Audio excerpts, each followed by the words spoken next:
really important to have a plan and understand what your goals are. In fact, my camel out there is suffering right now with a broken back. So I actually found Pepe when it was only a couple of hours old, and I'm like, oh, this is a funny meme. Oh my god. Yo! Who is this degen? The old man is swing trading over years at a time. And it's like, that's where the real money is made. The answer is a permanent loss. With single-sided staking, you don't have to worry about impermanent loss. Really, at the end of the day, it's just the matter of a macro market. It's just what happens. If you're aware, if you're disciplined, you can hone that into further financial growth. Financial freedom, so we can actually live life and not have to be constantly living paycheck to paycheck. I mean, that's the ultimate goal, more or less, right?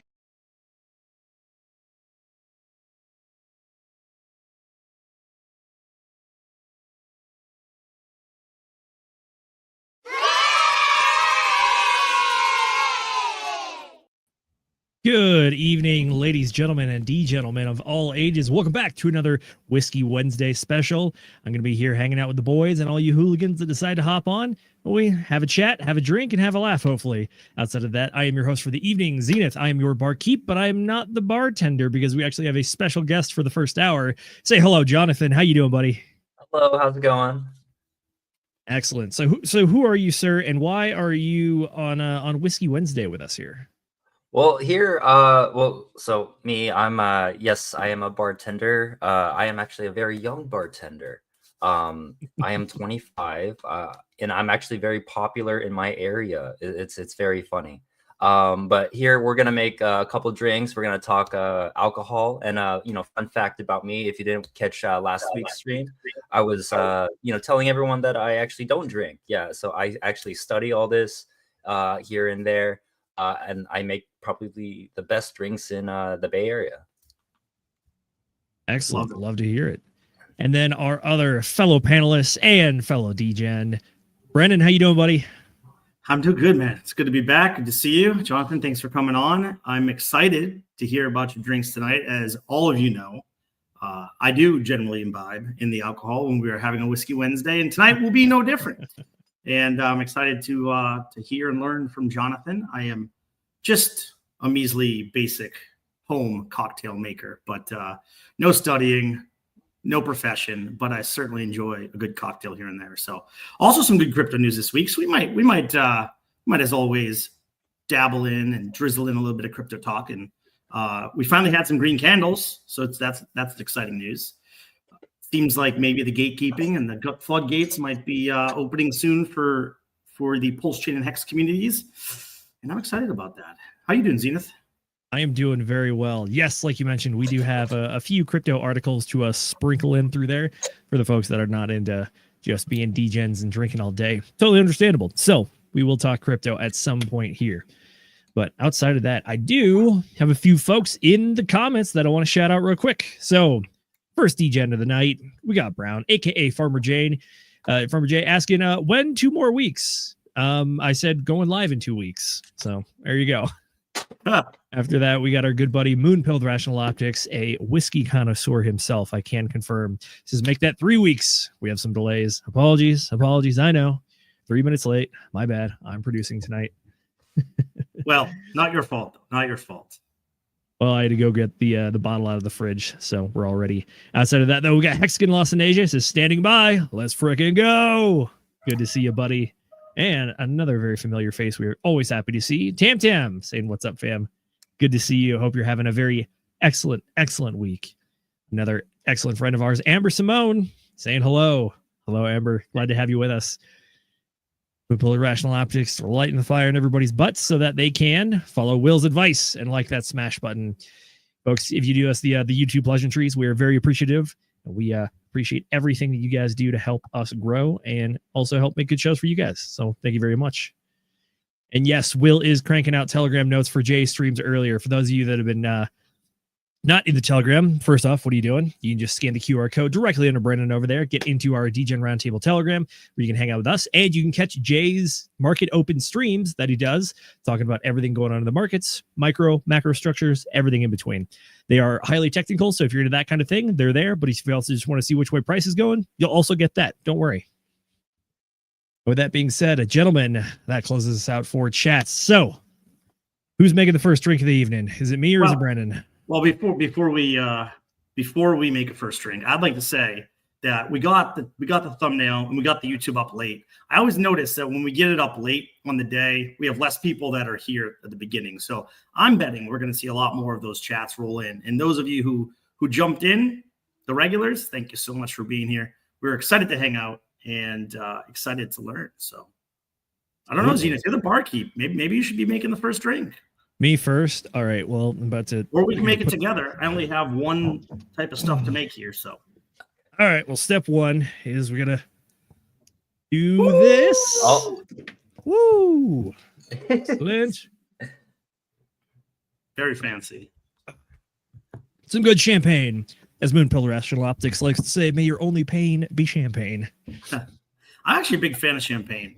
I think the bubbly is a nice, low, relaxing drink that kind of soothes me out. I like it as well. Big fan, big fan. But tell you what, here's what I'm actually planning on making. We're going to go ahead and shift some stuff around. All right. Oh, I'm a big fan of French 75s. But which first, is we why got the you French love champagne. 75. Exactly. Alrighty. So, for the folks who don't know, it's basically just gin, champagne, lemon, simple syrup, and a little bit of ice shaken to cool it down. And that's pretty much it. I think it's tasty, refreshing, has that nice dryness, a little bit of sweetness, and good citrus taste, which I am a big fan of. But French 75, it's rumored that it originally started this way, but it started off or got its origin back in World War I from the French 75mm field gun, where at the end of World War I, some soldiers were wanting to celebrate, and they used what they had lying around, which is champagne, gin, some lemon, and a 75mm shell casing, which is why it's served in traditionally tall or champagne flute style glasses. But outside of that, Jonathan, any insights about this drink? You covered everything. You actually have the page up, so kind of cheating. I have a question about it. Maybe Jonathan can answer it. What's up? When you make this French 75, do you put the champagne and shake it or stir it with the champagne, or you pour the champagne on top after? So the way I do it is it's a top off, and then I get it like a bar spoon, and then I slowly dip it in, and then I raise the mixture, and then so that way it's a gentler mix verses you can't shake it in a shaker. That actually makes it you'll explode. get too many bubbles And then you also end up with a flat 75, not a French 75. That is true. Yeah. Personally, the way I like to do it is I like to, if I were to get a glass, this is a water bottle, but like if I were to get a glass and then the champagne, I would tilt it at about maybe a 60-degree angle, and then the nose of the bottle of the sparkling wine, I would slowly integrate it in, and then slowly shift it just like you're pouring a beer.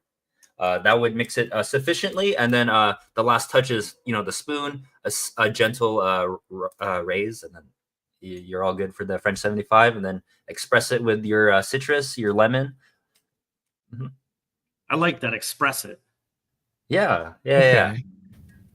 Oh, and if you don't know how to express it properly, so like if you get like a peel, you have to have a quick pinch. Like if you don't do that, nothing's gonna come out.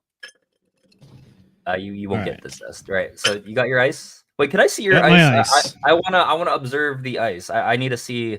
Okay, this is just normal fridge ice. Okay, sorry, yeah. Nothing fancy. No, it's good. It's good.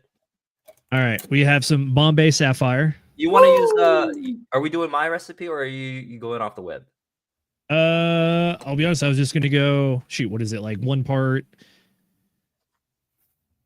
gin, 1 part lemon juice, 2 parts champagne, half part simple syrup. No, we're gonna make this good. Okay. All right. Hit me. You got a jigger, or you got any tool to measure? Yes. All right. So is that 2 ounces? I can do 1 or 2 ounces. Okay. Yeah. Perfect. So put 2 ounces of your gin. Yep. Your Bombay Sapphire. It's good classic cocktail gin. Yep. All right, 2 ounces gin. Yeah, and then put in I would do 3/4 lemon, but because you have half, do do the half and then do a quarter, so it's easy to eyeball.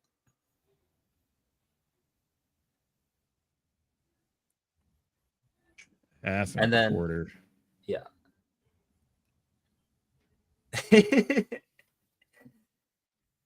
Only the highest technology here on DJ Roundtable. And the crypto pumps will actually buy bar tools. Actually, it's a really good investment to pick up some bar tools. It's I love it. I can use it for cooking. It's nice. All right. You got it? Lemon juice in. I like the fresh lemon juice too. Nice touch. Thank you. Thank you. I do what I can. And then same thing with the simple syrup. So 0.75. And all right. if you're metric, that's 90 mils. It's a metric. It's a metric. Is that what they say? All right. Feels like a lot of simple syrup. I'm not gonna lie. No. It's not. It's not. All right. And then I want you to grab your. What kind of tin you got? A basic one. I got a Boston. This is a Boston tin. Yeah. Oh, okay. You got one of those cobblers. Okay. So Yeah. The way I shake it, I usually do one hand, but you could do two, right? One on the base, other on the opposite base, right? Top, right? And then I shake it back and forth this way. Keep going. Almost upside down. This is definitely gonna get clipped. Shake it harder. So there's a you gotta go back and forth. You gotta hit wall to wall. Keep going. You got it. Alrighty. How long? That's good. When do I? About 6 inches.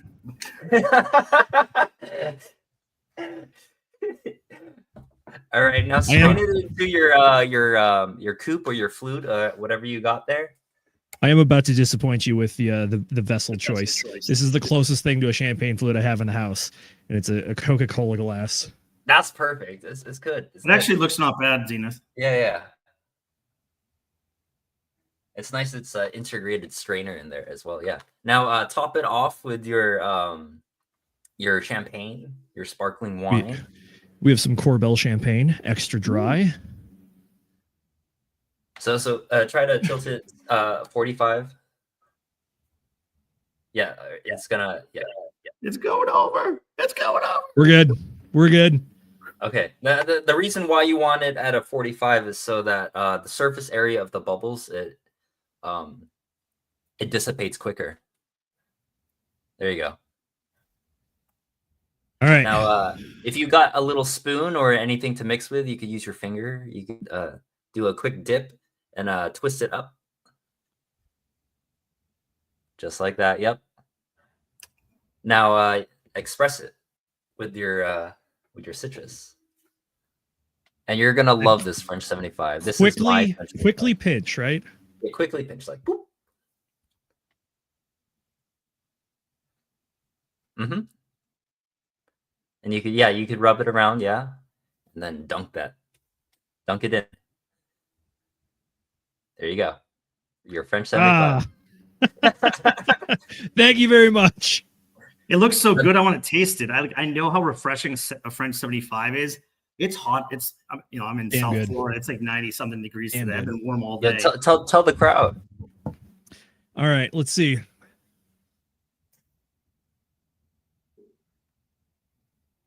Bubbly. You can taste the juniper in the gin. It's definitely got the sweetness from the simple syrup. Light on the citrus. You can get hints of the champagne. It's not a huge glass, so I'm not getting more champagne than the mixture that we put in there. But overall, it's good, refreshing. A little bit of dry, a little bit of sweet, a little bit of citrus. It's exactly what I like. Alrighty, what do we got next? Well, let me tell you what I have here. I have whiskey. It's a bourbon. It's an Eagle Rare 10-year. And do you have anything that I can make with this bad boy? Yeah, you got all the ingredients, right? You got the simple syrup. Yep. And what about bitters? Well, I'll show you what I have for bitters. I'm actually in as I'm moving, kind of downsizing things a bit. This is a New England spiced cranberry bitter. It's not exactly probably what you're looking for in an old fashioned. All right, let's go without the bitters then. Let's try it without Okay. the bitters. Usually, I like to use Angostura. Angostura is a very nice one. It's very classic, but you could also use orange bitters. This one is the Fee Brothers. This is also very good if you want to, substitute for a little bit more citrus notes. Another one you can do as well is chocolate bitters. Chocolate bitters is actually very, it's very good for an old fashioned. If you want, a more spicier note, something darker, a little bit rich. You could also use the chocolate bitters for mezcal old fashions. Those are really, really nice as well. Although I've never had it, but I can smell it, right? And I can see the guest reactions when I make them and I serve it to the guests. You know what's surprising, and I find it really pretty awesome, that even though you don't taste your drinks, even though you've never tasted the drinks, you have this ability to know what goes well together and to judge what you make based on your clients' reactions. And maybe that's why you're such a good bartender, because you're not just making them to your tastes. I feel like most bartenders make them the way that they want, not necessarily the way that their clients might want. And your focus seems to be 100% on the client because you're not the one drinking them. That's unique. I really do find that. I actually got something to say about that, but let's go make your drink before we. Okay. So I don't want your. I have some just refrigerator ice. Right. I have a big rock in my whiskey glass. Emphasis on rock. Alrighty. So should I just put these in here? No. Yeah. You can put it in here right away. Yeah. Go ahead. Dump it in. So actually. We're gonna start. Yeah. You can use 2 ounces. Let's do it again. 2 ounces of whiskey. Or your bourbon. Whiskey we got? This is I got Eagle the Rare. Kentucky Bourbon Eagle Rare 10 year. It was a recent. I don't normally drink bourbon. It's not my go-to, but works here. So 2 ounces of that. Right? Yep. Okay. Yep. Now do a 1/4 ounce of simple. Okay.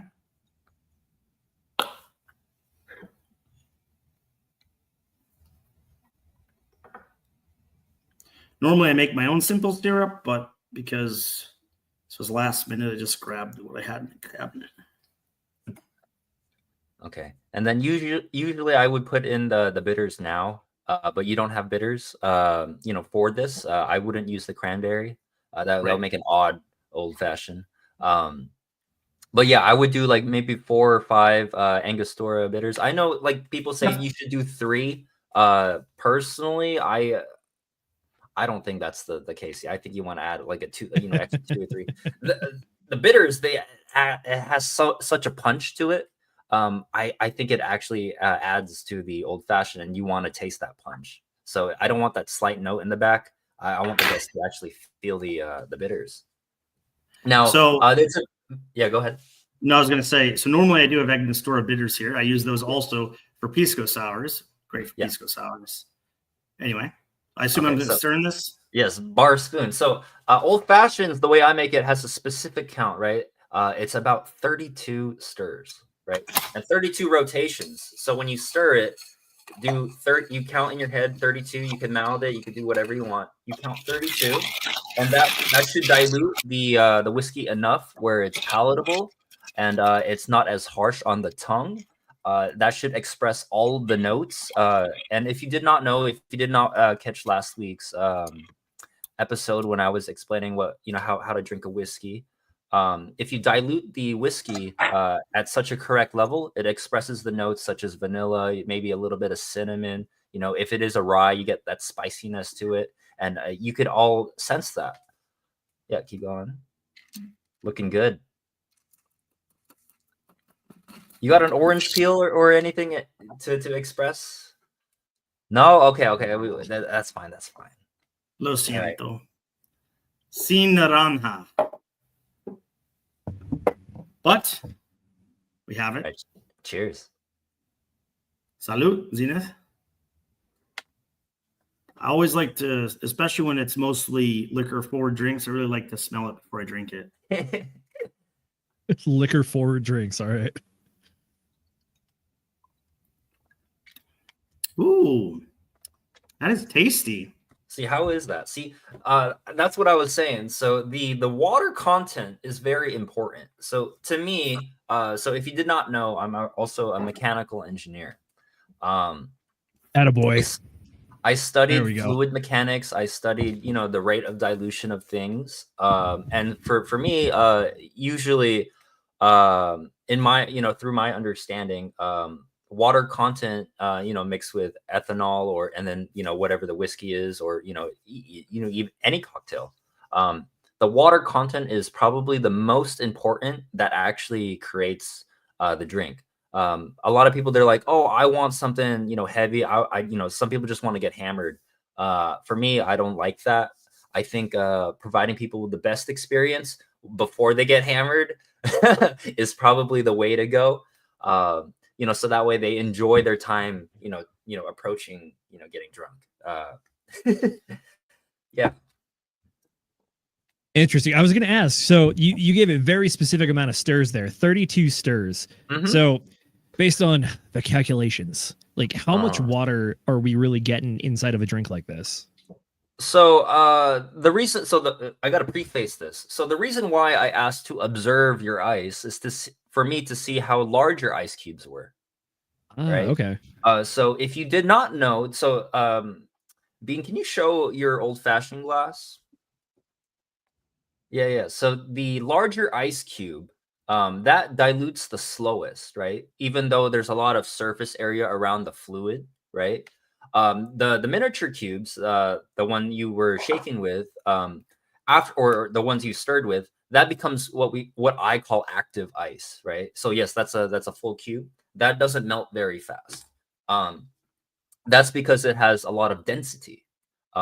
That ice cube, even though there's a lot of surface area, it's contrasted by its volume, right, in relative terms to the fluid, and also because there's so much surface area of that large cube and how dense it is, in relative terms to the fluid, there is less thermal change. As for the smaller cubes, the ice melts really fast because the surface area is whole, right? It's completely covered. And also it doesn't have as much density, even though it may be the same weight, right? In terms of, mass, comparative to, the large cube. But because it's so small, it would melt faster. It would dilute, probably 4 times as fast, if you were to put them side by side, in the same amount of fluid.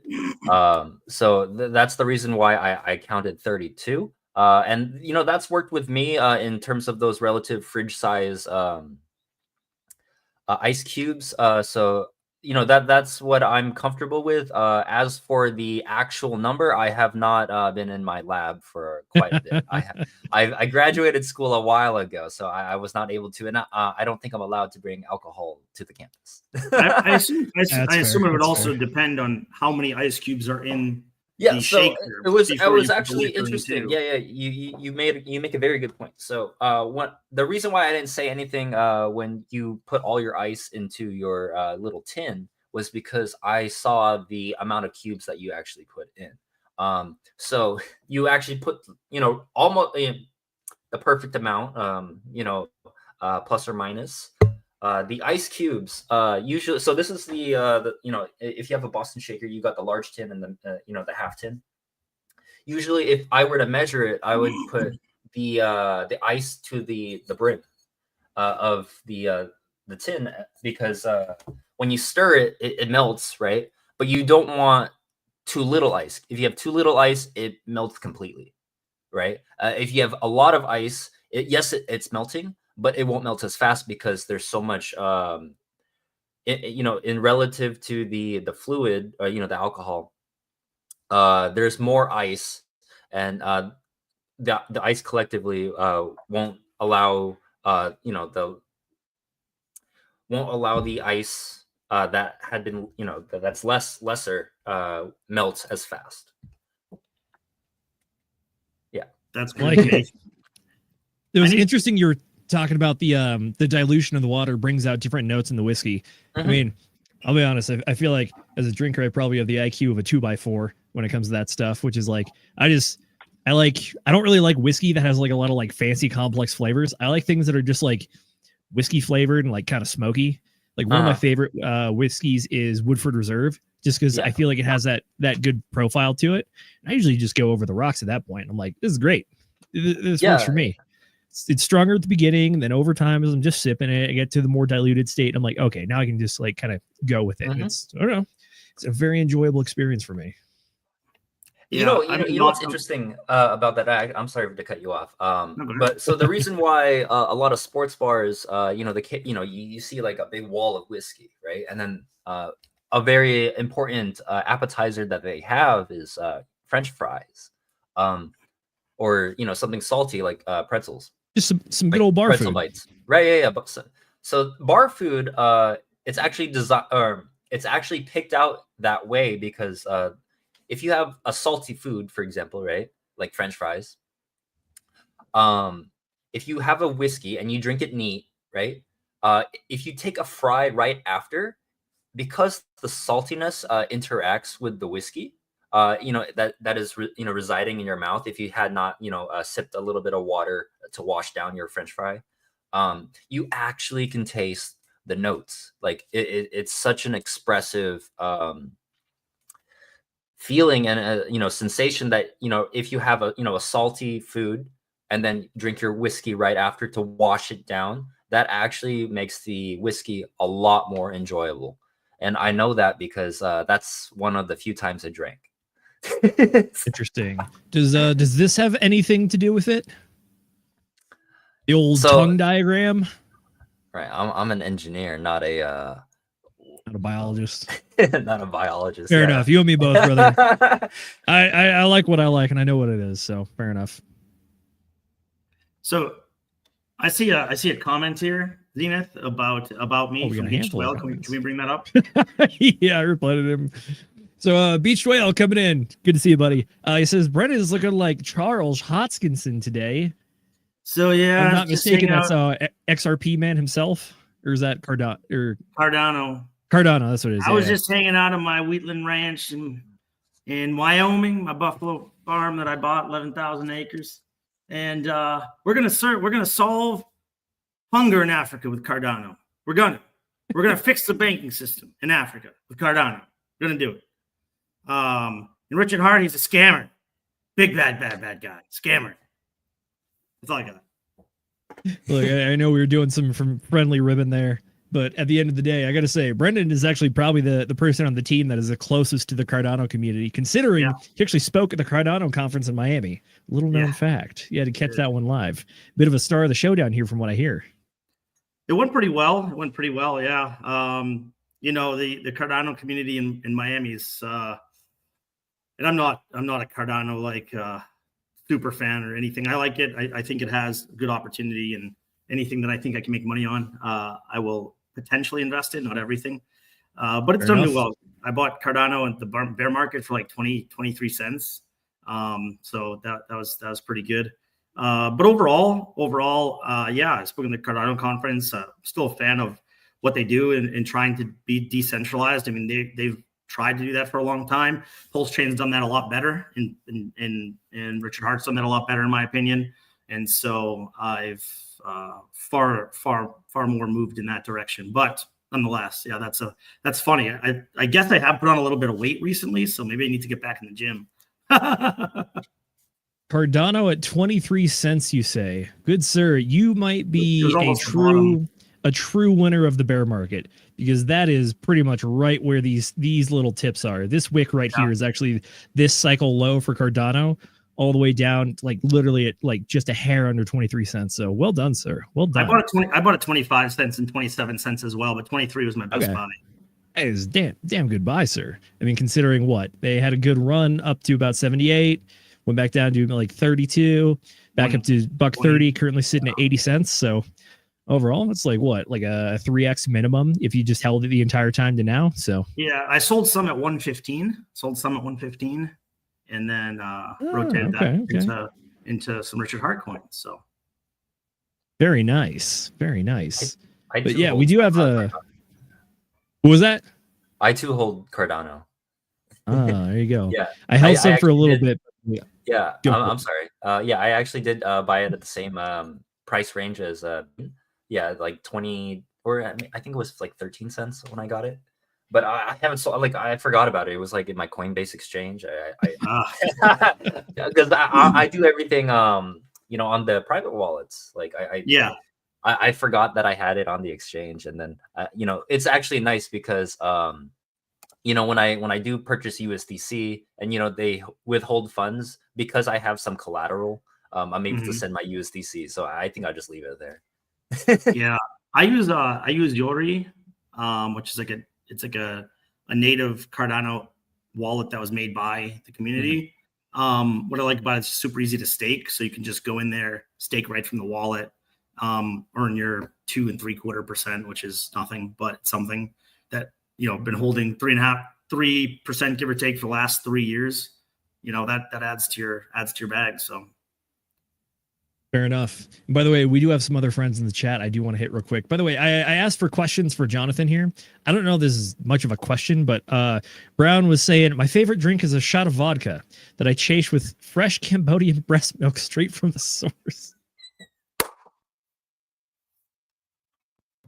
Look, it's Whiskey Wednesday. It's the DGen Roundtable. The DGens are DGenning. What can I say? I mean, outside of that, though, drink's a drink, right? Shit. hey, you know, what is it? The old wives' tale is that it's like a Hispanic wives' tale. You put like tequila on the binky to get the child to switch from the breastfeeding to the bottle or something. Oof.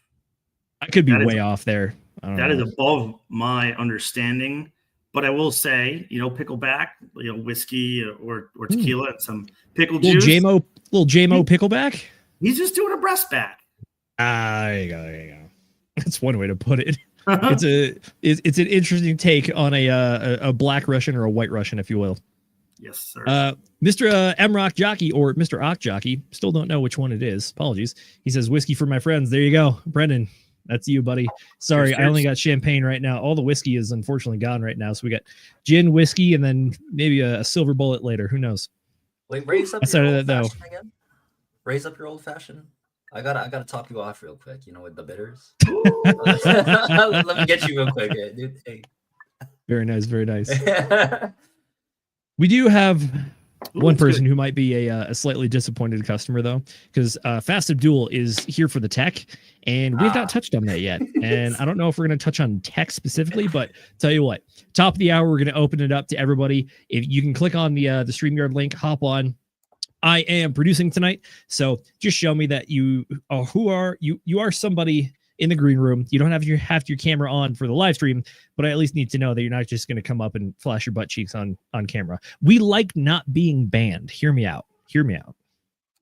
Outside of that, though, Mr. Will, he was saying we have a new take. So we covered salt, fat, acid, heat on book club. You might remember that from when I may have lit brandy on fire in a pan. But he says the new one is salt, fat, acid, heat, and whiskey. Huh. There you go. But, you know, he is also right there with you. He says, Cardano will change the world if you let us. Any comment, Mr. Cardano? I mean, the only thing I'll say is everything they do takes a long time. So if they're going to fix the world, you're going to have to wait a little bit. That's the one knock that I have. I think what they build is good. They build really freaking slowly. But sometimes building right is the best way to do it for the long term. It's true. I'm blanking on it right now, but what was the name of the chain where they tried to put retinal scans of people on the blockchain and give you rewards? WorldCoin, that's what it was. They tried changing the world, but people were not thrilled about that one. Well, you know, the people that they were trying to get to give their eyelids were the poor, of course. Here's $25 if you give me your eye scan. So who's going to do that? People that need $25. That sounds oddly similar to go get the jab and we'll give you a Krispy Kreme donut. Yeah. Yeah. Hey, Zenith, if people want to join us, where do they do that? Do they do that in our Telegram right here? I will be posting the link in the chat at the top, close to the top of the hour. But tell you what, I'll also throw the link into the Telegram so anybody that is in there can actually join a little bit early, just to reward the true degens, if you will. So there you go, folks. Go check out the Telegram. You'll see the StreamYard link in there. We'll get you in a little bit early. We got 2 little crypto stories we want to cover before we go to the open forum hour. But I guess we also could talk about some drinking stories, although 2 out of the 3 of us really drink. So I will say, though, as you are a fellow mechanical engineer, and I respect that a lot. And I got to say, there may have been some nights at the academy, if you will, where we went over to Slice, humble little pizza place that discovered they would make a lot more money if they were a bar, because they were a quarter mile from the front gates of the academy. And I may have definitely come back to the engineering lab and helped assist my team for my capstone project while slightly inebriated, shall we say. So yeah, drunk engineering. You know what's funny? Like when I was going to school, sometimes I would just bribe the students with alcohol. I'd be like, "Hey, I need some help. I got these bottles. You want to exchange?" It works perfectly. It's Hey, it's one way to do it. Come on. Yeah, I mean, like, so for me, like, I wasn't on campus a lot. I was like in my classes, and then I was out. A lot of the other students, they hung out by the labs, or they were working on projects together. Because I was a working student, I wasn't able to do that. So one of the ways to make friends was you got to sell them something, Hey, look, a friendship built on a good business relationship. Who can argue with that? Yeah, By the but way, some of gentlemen, these guys, yeah, go ahead. Go for it. Yeah. I mean, like some of these guys, they call me, here and there, like whenever they're in the area, they move back to their place of origin. But sometimes when they come by, they always come visit, and they're like, "Hey, let's go make some drinks, and then we'll work on something together, or they'll give me some job prospects." It's really cool. There you go. Hey, networking. That's networking right there. True. All right, gentlemen, we do have someone coming in from the satellite feed. He may or may not be on the road. We don't know. We won't dox him. But Mr. Will Stevenson, how you doing, buddy? Aloha, amigos. It was a little bit extra time after all the funeral and stuff, and I was like, I can hop on right now. So I'm gonna go see what's up. Say hello, amigos. What's up, brother? Hey. Hello, Mr. Hey, it's good to see you on camera, Mr. Jonathan. I like it. Yeah. I like it. I wanted to double tap on whoever was just making the point about what was it? Being friends with like people that employ you, or hiring your friends as employees. Like if you can like separate the nuance of friendship and the nuance of making money alongside people, that could be probably one of the best things. I love doing business with my friends way more than I like doing business with anyone else. So I think that that's the way to go. You guys should definitely do business with competent people, and your friends should be competent people. If you're doing business with idiots, and then that means that your friends are idiots, then probably shouldn't do that. So make friends with smart people, get them into business, teach them how to make money, and then you can all level up together, because not everyone's going to be making grilled cheeses and plumbing toilets. We need a good mix and match of the amigos. That way we can spread the money around and keep it nice and incestuous. So that's my thoughts. It's an interesting word to describe that little velocity of money, but okay. Incestuous? Yeah. Well, I say that because people will remember it. If I pick a more boring word, then people will be like, "Oh, well, that's boring. I don't care." But if I say incest, then people are, "Ooh, I remember that." So yeah, do money incest with your friends. You heard it here first. Not financial advice. Will clearly was not here for the part where I told people that we don't want to get banned because we like being on YouTube, but whatever. Fuck it. Oh, okay. Well, just kidding, guys. What I meant by that is don't do incest. There we go. It's too bright out. If you like your friends, buy from your friends. Don't ask for a discount just because you're a homie. Support the businesses. Yeah, dude. Yeah, here's the thing. If you're asking for a discount, that means you're a cheap bastard and you don't actually care about your friend's business. You care more about your own wallet than your friend's business. So the friend should be hooking up the buddy with the quality service, and the buddy who's paying for the quality service should be paying quality dollar. Like otherwise there's a disconnect, and you're leveraging your brand, your friendship, in exchange for money, which is essentially like the opposite of paying for friendship. So you're turning yourself into a reverse like friendship prostitute, which is not the way it should be. You should be like generous with your friends. These words, the vocab, Man. it'll The I stick to the word, brain, E that's for word. sure. Yep. He's But, like- having these thoughts because he's driving down West Virginia. That's what it is. That's what it is. I'm going through the. I'm actually in Amsterdam right now, going through the red light district. No, but like, that's does what it is. does That's what this it is. does the point make sense though? Like, if a Yes. person is a friend and they're trying to like leverage the friendship for saving a buck, then it's like, oh, that's like, hey, I'll pay you to be my friend, you know, or like You're it's the preaching to opposite. the choir. So that's my 2 cents. For the folks at home, then, yeah, I know you guys all know what's up. Y'all are all smart. Oh, gosh. Yeah, I think That it they depends on are. how large your business is also. Like if I have a large business and I'm not putting the work in constantly, other people are putting the work for me, I might be able to cut a friend a break. But that shouldn't be for the friend to ask for said break, right? That should be coming from the friendship of myself. But for me, if I'm asking for work for a friend, I don't expect that at a discount. In fact, many times, like you said, I just want you to do good work and I trust you in that sense, which is why I came to you in the first place. Bro, 100%. And we should be generous with our friends, you know? We should give them free food. We should give them like quality work or discounted prices, like of our own volition, not as an expectation from the other party. So yeah, you come to Miami, Will, and I'm buying us a bottle at a club, you know? Like, exactly. Yep. And you're not the only one buying things down there. I guarantee you that. I remember we were having a little race to get the paycheck several times. And that was a fun time. That's the kind of friends I want to be around. Is like people that are trying to get the bill first, you know? So yeah, and we all paid for something, but it's good. But the point is we're all doing it. Yeah, and we're all being generous with it. It's not like, oh, hey guys, here comes the bill. Y'all want to split, or like who owes the money this time? It's like, no, it's my turn this time. And you know, it's all out of love instead of out of obligation or out of expectation. So like, and nobody was doing it in front of women either to try to make themselves look better. It was always or just for the men, because some people will only put their credit card down if they're a pretty woman there and they want to impress them, right? Oh yeah, you know those type of people. Oh, for sure. I 100% am one of those people, bro. I will not hide that at all. That's definitely but you'll also something put your credit card down if there aren't pretty women there. That's the difference. Oh yeah, there's that. Consistency.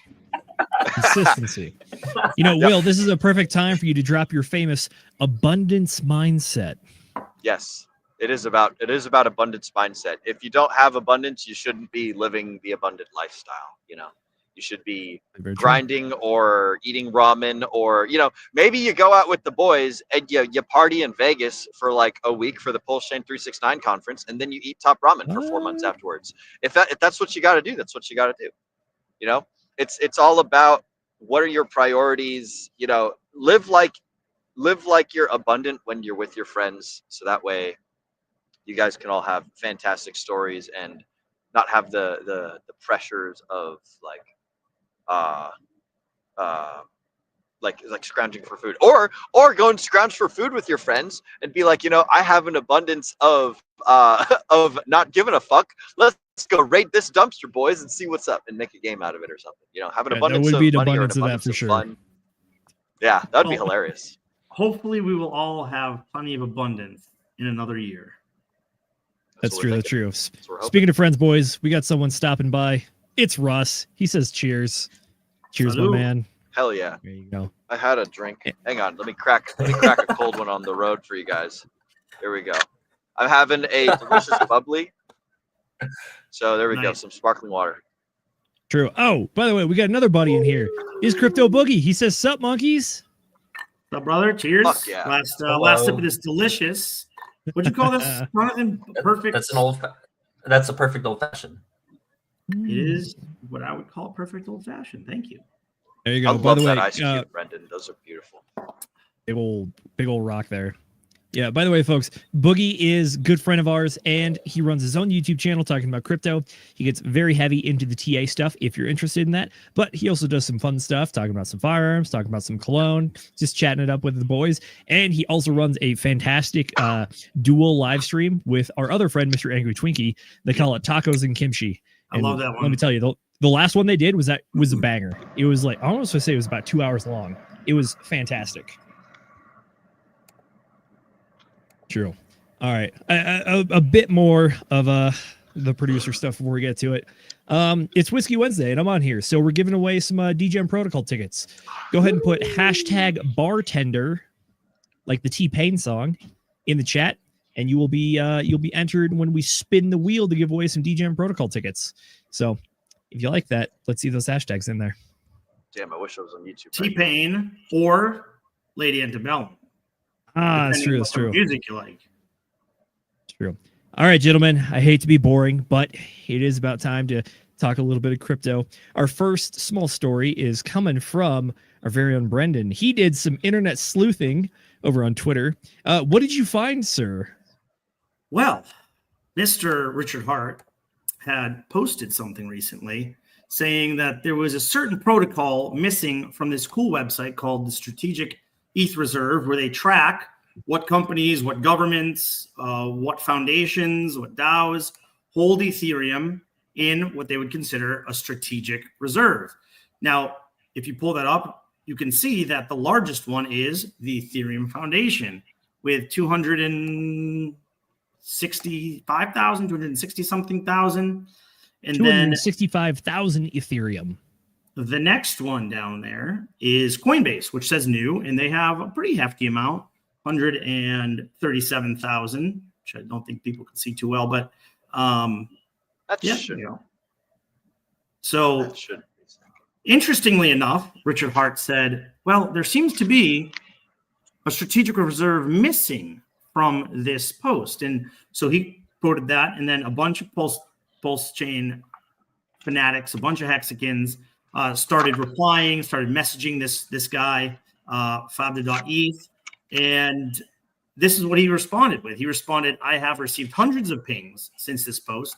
The Pulse chain army is no joke. And even if you don't like us, ain't no one saying we don't show up, because we do. We show up in force, and that's what I love about this community. We're passionate, and I have not been able to find, there's a few X posts out there, but there's a couple of them that, so many people have messaged him, including Brandon from Build Tech or Rags to Riches, however you know him. And he's responded nicely to everybody saying, we are working on adding Pulse Chain to this strategic reserve website. So he's given us an estimate that Pulse Chain will be added here next week sometime. So we don't know exactly when that's going to be, but I think that's absolutely huge news, because that's a main website that everybody that follows ETH is going to see. Wait, what is Pulse Chain? The number 2 holder just behind the Ethereum Foundation? What they don't know is Richard Hart holds more ETH than the entire Ethereum Foundation himself.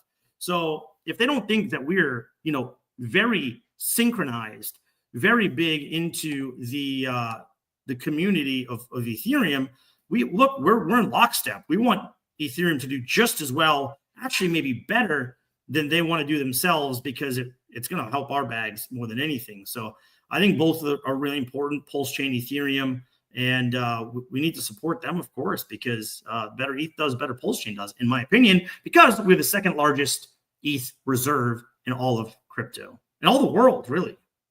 What do you guys think about that? That's fucking hilarious. We have more. Well, I say we. The Pulse Chain. The colloquial we. Yeah, the SAC fund has more ETH than Coinbase. That's fucking awesome. I love that. I'm just excited if Richard Hart ends up deploying it, at the peak of Ethereum. Oh my god, I'm retiring. I'm 25, dude. 26 next year. Retired 27. That'd be wild. That'd be absolutely wild. And whoops, I just put that. Well, you can leave it there, but I'm going to put this in the chat. Zenith, if you want to pull up this tweet that I put. This is kind of really how I feel about it. It's like anytime someone says something positive about Pulse Chain or about Hex, we really need to build up that person. We need to give them positive feedback, because positive feedback is going to get people to come into the community. Negative feedback pushes people away. And so this is very, very much what I'm trying to do, is provide positive feedback to integrate the ETH community and get them to feel good about the Pulse Chain community as well. So thank him for his positive words. The Pulse Chain are intricately connected, and we want to see both chains continue to do incredible things. And that's really what it comes down to. We're trying to build bridges here. We're trying to onboard more people. The more positive we are, the better. The more negative we are, I won't say the worse. Sometimes we have to stand up for ourselves and stand up for Richard when he's badmouthed, which he did for so long during the SEC case. But what brings people here isn't necessarily us standing up for our convictions. It's being positive and getting people excited about Pulse Chain and the possibilities for the future of their bags and the future of decentralized finance, in my opinion.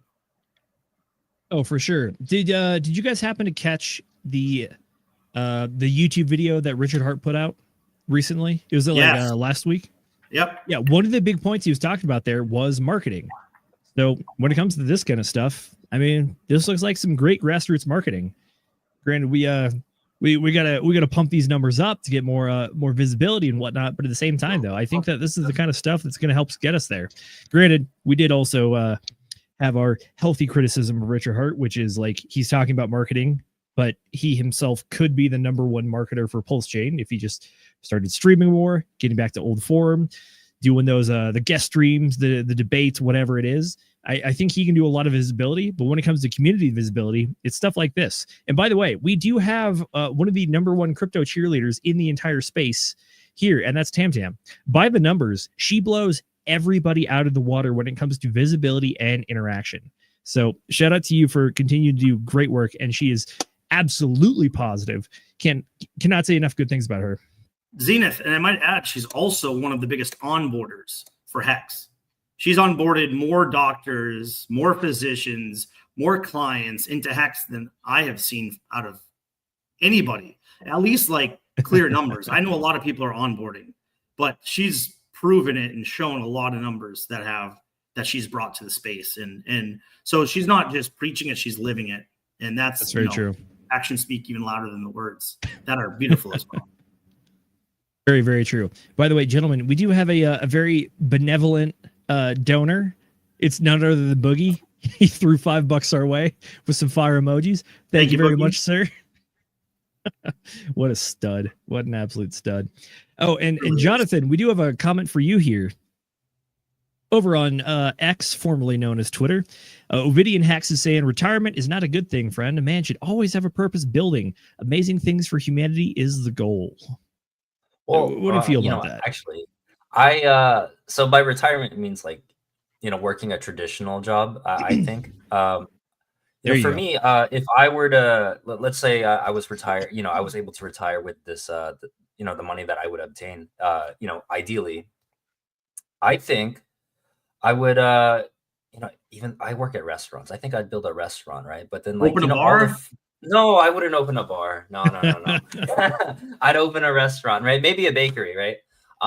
And then what I would do is like, if you did not know, a lot of restaurants or a lot of places that serve food, they actually throw out a lot of food. I think one of the things that I would do is instead of throwing out that food, I would turn it into, something, and then I would just deliver it out to the, the homeless shelters or the people in need within the area, the local area. I think that's one of the things that I would do instead of just throwing out food, because if you did not know, like restaurants, as soon as the date hits, the food is not bad, but they have to throw it out, right?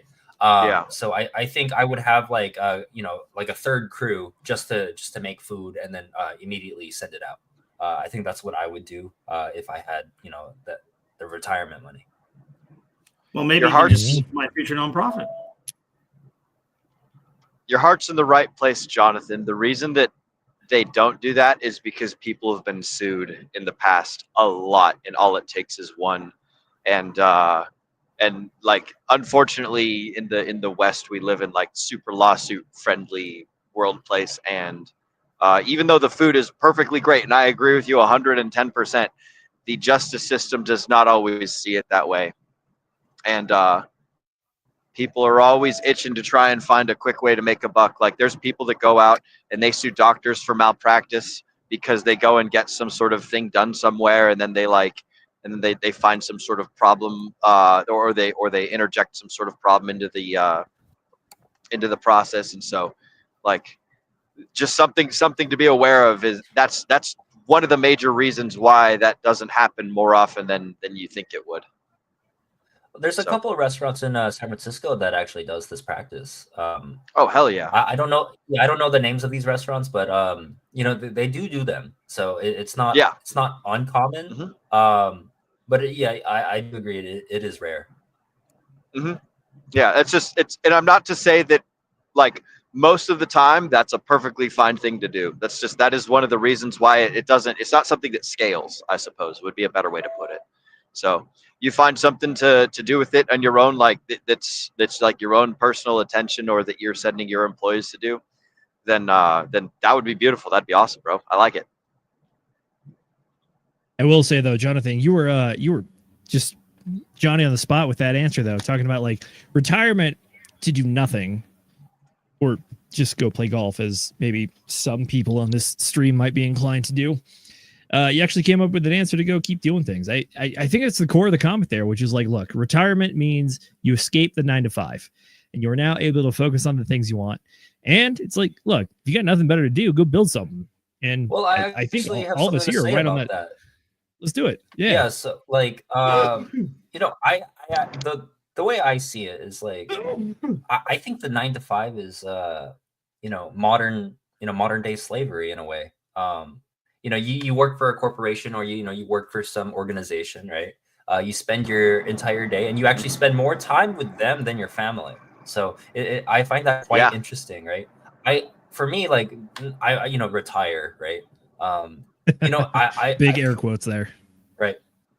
I want to be working, right? But I also want to, live. I want to be a human, right? I don't want to be like an everyday robot. Like a lot of people, right? They wake up in the morning, right? They go to work, they go home, and they call it a day, right? They maybe play a video game, watch a movie, right? But that's that's all that defines them, right? I think that's quite sad. For me, if you ask me who I am, right? You're like, oh, to me, I'm a different person to everyone I meet, right? Whether it be like, when I go to work, I'm a bartender, or when I go to, engineering, I'm an engineer, right? Or if you see me on the street, you just see some random guy, right? The way I see it is like, oh no, I want to be Jonathan, right? Someone unique, right? Someone that has a little bit of life inside of him, right? I want to say, hey, I'm having a good time. These are the things that I do for the world. These are the things that I have fun with. This is the things I appreciate, right? These are the things I value. I think that's a lot better than just having the definition of, the title, like, oh, engineer, bartender, doctor, right? Because, those are the things that define people. And I find that to be quite sad, even though they have lives outside of that. But the sole thing that defines people is that title that they carry with them. So these are good insights. One thing I would caution folks against is presuming the level of like freedom or sovereignty that another individual has over their time and their purpose and their passion and their career, if whatever that might be. Some folks are chasing their dreams by being janitors. Some people are living, the fucking homeless life, traveling around the States building TV towers and stuff.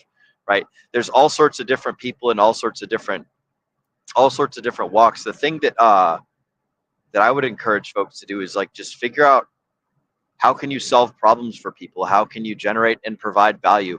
I don't think that there's anything wrong with 9-to-5 jobs. I think that there's something, because it's like a tool, it's a thing that you can use to get from point A to point B. If you need food or you need money, then like, hey, the 9-to-5 job is right there for you, and you can do it, and you can get the stuff. And then once you graduate from using that tool, once you've figured out how to use a screwdriver, then you graduate on up to the drill, and you go and start your own business, or you solve your own problems in whatever capacity you're interested in capable of doing. 9-to-5 jobs, I suppose they could be described as like entry level, a way to get your foot in the door, a way to figure out what kind of potential do you have to solve the problems of the world around you. Like, not everybody's going to be a Walmart creator for their entire life. Not everybody's going to be a bartender their entire life. Not everyone's going to climb TV towers or be a Marine or go do sales or go be project managers for their entire lives. You know, we're all going to hop from one thing to another thing, and in so doing, we're going to stack up a whole bunch of skills that eventually we can figure out, like, oh, I can take these skills and I can solve other people's problems on my own time rather than on the 9-to-5 time system. And then I have more control and I have more freedom, and I can do that sort of thing. I think that that's the goal that we're all kind of sort of working towards. So yeah, it's like a stepping stone almost, right? Don't stay in kindergarten forever, baby. You don't want to do that. You got to get out. I mean, like, going back to that comment, if I were to retire early, I personally wouldn't do degenerate things. Even though I'm at the, Degen Roundtable, I don't think degenerate things is the wise decision. The name is very tongue-in-cheek. I mean, granted, like, we're sitting on here talking about macroeconomics and government and legal analysis and all sorts of, like, just market fundamentals. And we also tell people, like, straight up, like, meme coins are a very, very, very high risk play. Like, don't put, like, a good chunk of your portfolio into that kind of stuff. By the way, nothing we say here is financial advice. Just say these are good principles that we have personally learned, whether it's from good experiences or bad experiences. But you got to learn at some point. I agree, and it's interesting. As much as the DGen Roundtable, I feel like we give a lot of based crypto advice that is way against the norm of what you hear streamers doing. And a lot of people do it for views. We're doing this because we talk about this in the background as friends constantly.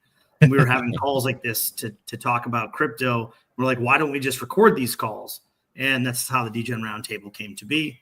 And, so we kind of come at it a different way. We do want to grow our channel. We do want to get more views, but we're not using coins and we're not using hopium as a way to get people to follow us.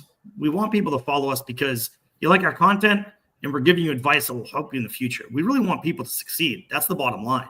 Financially, physically, mentally, spiritually, all of the things are connected.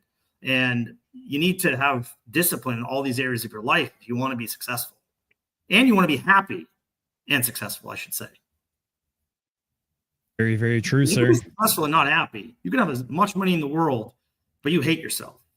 I mean, look at how many people that are actors, athletes that don't live a life of happiness. And it's clear to see. I mean, look at how many people, unfortunately, take their life in our country as well, be it poor, be it rich, whatever the case may be. Mental illness, unfortunately, plagues everybody, no matter how much money you have. So you got to have all those parts of your life straight if you want to be happy and you want to know it, use the money in a good way and enjoy it, of course.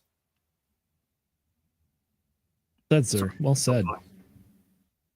All right, folks. It is the top of the hour. The phone lines, the phone banks, whatever you want to say, they are open. I just posted the link to the StreamYard in the YouTube comments. If you want to come on, talk about anything you want, ask a question for us or our professional bartender here, please do so. More than happy to have you. But outside of that, we're going to keep on doing what we do, which is hanging out, having a drink, having a laugh, and that kind of stuff. Zenith, you pouring another drink, my friend, or did you finish that French 75? I may or may not have been topping it off with champagne as we go. Ooh, my man. So I'm gonna have a drink, and I'm gonna ask the people here in the stream. I'm gonna make the decision, but I brought 2 special bottles of whiskey up tonight, kind of to show Jonathan. So this one is a special Jameson. This is called the Distillery Edition. You can only get it at their, let me see where it says, right here, their Middleton Distillery. So you can only get this if you go to Middleton, which is Southern Ireland. And so this is the one bottle that you can't get anywhere else in the world except at that distillery. So you can't go to their spot in Dublin, can't go to their tasting room in Dublin. You have to go to where they actually make it to get this bottle. So it's pretty cool. They monogram it if you want for like $5 extra. So I was like, sure, why not? I'll monogram it, have my name on there. So I have this guy, and that was a really cool distillery because it's one of the oldest Irish distilleries. I think it's the oldest in the world. Well, in Ireland, Irish distillery. But they also have the largest copper still in all the world. So it's like this copper still is like 100 years old, and I forget how many gallons. It was like 1,000 gallons or something, like thousands of gallons. I forget how many it was. It was insane. But like I stood next to it and it was like 2 stories tall. I mean, it was like a story and a half tall. It was just like over 100 years old. Just cool, really cool history. Very, very cool.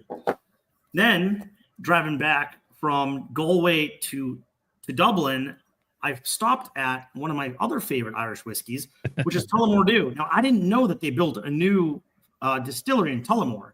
They had a distillery down in Middleton next to where Jameson's made, near Jameson. But when these new people bought Tullamore, they said, why are we distilling this down here? This is called Tullamore Dew for a reason. So they built a state-of-the-art distillery back in Tullamore, which is a county in Ireland. And this distillery is now only about 2 years old, 2.5 years old.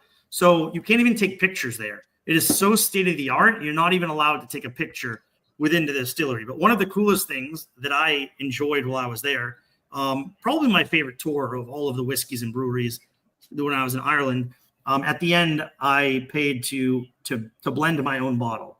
So you take all their whiskey options and you choose the percentage of each of the types of whiskey to create your own blend. And then you get to become the master blender, your date. And it does have a batch number. So if I ever go back here and I want this exact same whiskey, I can just give this batch number, it's saved, and I can recreate this bottle, which, by the way, is probably the best Irish whiskey I've ever had. I've had about 15 people taste it, and everybody has raved about it. So I don't really want to drink it very often, but now I'm feeling like I want to drink it because it's so delicious. Can I make you a specialty cocktail? So there's a cocktail right now that I've been, I've been conjuring up.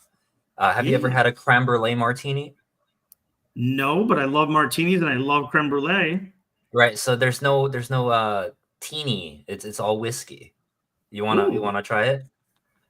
So you have all the ingredients. All you need is an egg. I don't have an egg. Oh no, unfortunate. I know. Literally, I used my last egg yesterday. I'm out of eggs. I can't even go downstairs and get it. I'm disappointed now because I love martinis. Oh man. Okay, so we'll come back next week and then we'll make a creme brulee martini. Deal. I'll even bring my whiskey glass and you let me know what I need to get. Yeah. Do you have a coupe? You can use a martini. A martini I don't think is fine. so. A martini I don't think I have a glass is coupe. fine. I don't think Martini glass is fine. Jonathan, what is a coupe? A coupe is, so if you think of a martini glass is like this V shape, right? And you usually have that in regular martinis, whether it be an olive martini with vodka or a gin martini. Those are just I think it's just for show. Personally, it does. So what it does is it also slows down people's ability to drink because there's so much surface area that if they drank it too fast, it will actually spill on them. So it's more for sipping. A coupe is your more rounded bowl shape with a stem, and usually you can find that with old fashions, or if you want to drink sparkling wine, you can do that there as well. If you don't have flutes, that's what a coupe is. I feel like the coupe's very popular these days at cocktail bars. I see it far more than any other type of glass. Yeah, because it's more versatile. You could serve martinis in a coupe, because it has a similar design. So it's a very versatile glass you find in bars. You guys want to hear some crazy bar stories that I have? I do. I don't know if I should share any drinking stories, but I'd love to hear some bar stories. So, which one? I got to think of one. What's a good one? My God. So I work at this bar. It's more of a steakhouse, and a lot of the clientele there, they're from the local area. And they visit often, and a lot of them own businesses within the downtown street and where I work. I didn't know actually how popular I was. I've only been at this location for about 4.5 months now, But last week I was actually walking down the street, and this was during the day. I was just walking down the street, and all the restaurant doors opened up and said, "Jonathan, I want to buy you a meal. Come inside, come inside." And I said, "No, no, no, no. I can't. I'm having my afternoon walk by myself. I'm trying to have some me time, right?" And then there's this little salon at the end of the street, right? And my hair was like, it wasn't the best. I probably just woke up, and this door swings wide open. There's this woman that runs out. It says, "Jonathan, I have to cut your hair today." I said, "You know what? Fuck it. We're getting a haircut, dude." And I sit down. They give me this cut. Like, I hope you guys like it. I look pretty fresh. Looks great. Thank Very you. fresh. Yeah. So I get this cut, and then after I begin to reach for my wallet, the woman is like, "Hey, no, this is on us. No, we love your drinks. We always love to see you. We just want to say thank you to you." And I said, "Oh, I can't do that. I work in hospitality. I have to tip, right?" That's another thing too, right? If you work in hospitality, if you don't tip, you're an asshole. You gotta. The world revolves in a circle, so I think karma is gonna hit you if you don't tip. So did they take your tip?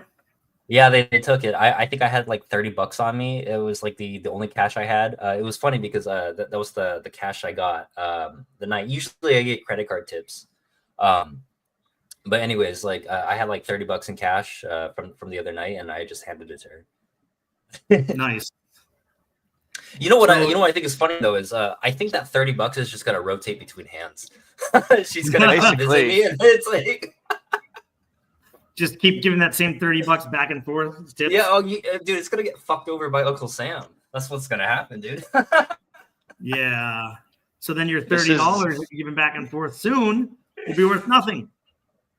Maybe. This is why you should pay with cash. You should not pay with credit card, because every transaction, it's like, there's a little bit more gone. There's a little bit more gone. Whereas the cash, you just keep passing the cash around. The cash stays cash. But I do have something to say about people that go to bars. Like, there are people that go to bars, and I call them like serial visitors. They come with a different person every time, right? So it's like, for example, there's this man that comes in with a different woman every time, right? I love the guy, right? Listen. He pays me well. He pays me to shut up. You know what I mean?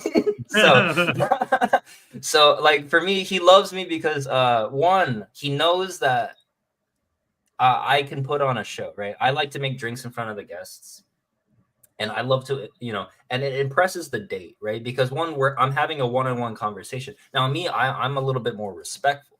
I do not talk to the woman. No. That's a bad move, right? So for me, right, being the bartender, right, I directly communicate with the man. I ask him about his day. I tell him, something new that I've been, concocting, right? And then from there, I show the woman. I put on a little show, maybe a little fire show, maybe like something really, really pretty. And that gets him going. And every time I see him, dude, easy $100 on Pulse Chain, dude, easy. I love it. DCA money, baby. But then there's another serial visitor. So if you're a guy, be aware. If there's a woman and she's very, very pretty, you're not the only guy that she's talking to, right? Sometimes I see her phone, right? It's laying flat. Sometimes it just keeps going off, right? And the first time I met her, right, I saw, a name. It was a guy's name. I thought it was maybe the dad, maybe it was the brother, the cousin, right? Whoever, But then, 5 minutes goes by and I see, the phone flash again, and there's a different guy's name, and then a different guy's name, and a different guy's name. And I'm like, oh shit, dude. She's on a date with a guy on her right, but the guy's oblivious. So that's kind of crazy. Like, be aware. Like, just be mindful about the people that you visit. The people that you see, because the depravity that goes around, the untrustworthiness, that's out there. And me being a bartender, I see a lot of that, and so I think that's kind of sad. Oh, but yeah, go ahead. I was gonna say I love going out. I'm a people person. I enjoy going to bars. I enjoy going to the same bar all the time. I guess you would call me a serial visitor. No, regular. I'd call you a regular, not a serial visitor. I like to. I don't bring different girls all the time. I either go with my good friend down here in Miami, one of my good friends, or my wife, or alone. I actually have no problem going into a bar alone. But I have one bar that I go to regularly here in Miami, and I enjoy it. But for all those people that go to bars and you want a good drink, you want a drink made well, you want a drink that maybe is a little stronger than it might normally be. Personally, I love looking at a pretty bartender. Love it. Great. Awesome. Pretty girl. I generally don't enjoy ordering drinks from them. Now, there are some exceptions. There's some great female bartenders. But most bartenders, when I go to a club or when I go to a bar, their female bartenders are often not there for their skills. Now, the guys often aren't there for their looks. Not that they aren't good-looking guys, but that's not what they get paid for. They get paid to make good drinks. And so there's different aspects here. I've always learned that if I go to a bar or a club, especially if I'm at a club, I'm going to go to a bartender and I'm going to give him a tip, maybe $20 early in the night, first drink, say, hey, take care of me rest of the night. And I'll tip him at the end of the night too. But like, there's now like a, hey, let's like remember me type of thing. And then I've taken care of a lot better, generally come back to me faster. And that's not the experience that I've had with women bartenders. Now, some of my favorite bartenders of all time are women bartenders. I know some great mixologists that are women. But if you're just talking about the average, everyday, run-of-the-mill bartender at a club or at a bar, I'm generally going to go to the guy. And that's just me. I generally have better experiences there. Yeah, I got another funny story. So like, so me being a guy bartender, and me being young as well, right? Sometimes like there's a group of ladies, they like to sit the high tops, and then I'm the one that come over if I'm running the bar and serving. What's funny is like usually during ladies' night, after I impress them with like something really pretty, they're like, oh my god, what is your name? You're really cute. My friend's single, right? And then because I am young, right, and because I can play this card right away, I say, oh, I'm a minor, right? Right? I just mess with them, right? It's so funny, right? They're like, little, like maybe late 20s, early 30s, right? These women, and it's so funny. I love to play that card, right? And then they all like go in shock. It's the funniest ridiculous things. No, but then they're like, seriously, wait, you're behind the bar, so you must be over, right? And I said, yeah, I'm 25, but don't date a bartender. Never date a bartender. We're bad. I'm like, hey. Man, you're selling yourself short here. Truer words have never been spoken. Never date a bartender. No, okay. So for me, like, I wouldn't. Personally, I wouldn't date someone that goes to bars. Like I don't think in my opinion, right? And this is my opinion. I'm sorry, but like in my opinion, I don't want to have someone that finds enjoyment in using a substance, right? I think so. Even though I am a bartender and I am facilitating this vice, I don't think that's someone I want to be around. Because at any moment, like if they drink too much, or if they abuse something, or if they have an abusive tendency, that is a difficult world to navigate. So for me, I think it's best to stay clear of that. That's just how I operate. It's a personal choice of mine. Nothing against it, but that's just something I do. Well, it's also hard when you don't drink and someone might want to go to the bar all the time. Also, something just doesn't fit there, right? Like for you, like there's something that just doesn't fit into your lifestyle.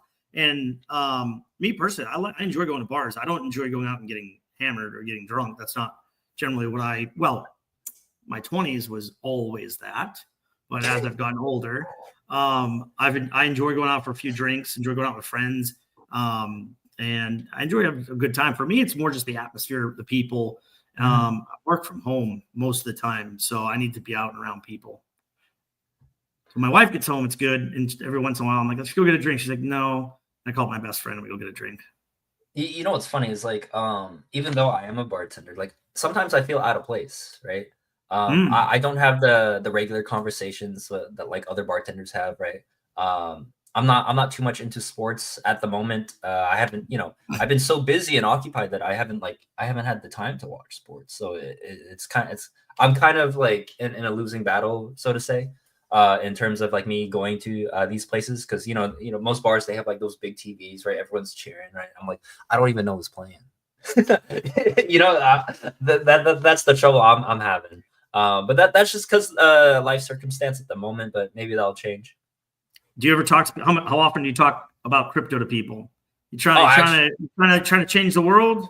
No. So like it's so in my area, taboo subject at the bar. No, in my area, it's quite taboo because everyone knows Sam Bankman-Fried and over at Stanford, right? Yeah. So it is quite taboo, and usually the people here in my area, at least, they're a little bit more on the educated side, I would say, in the Bay Area. So they're a little bit more risk adverse. They've already have conclusions such as, crypto is, already have mental conclusions. Crypto is a very volatile thing, which I disagree with. But I think it's because a lot of the things in the headline news is, the meme coins or, watching Bitcoin, fluctuate up and down. Well, people don't understand it. That's really the bottom line.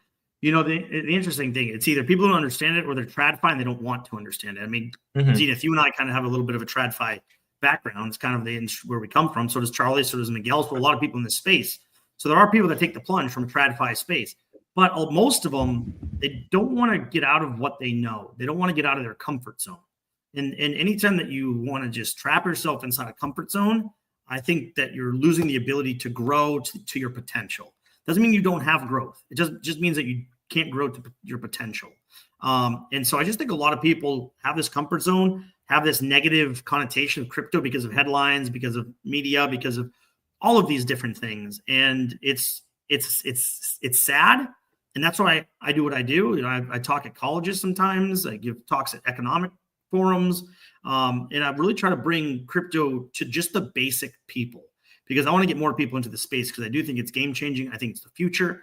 And I think that everyone needs to understand this or they're going to be left behind.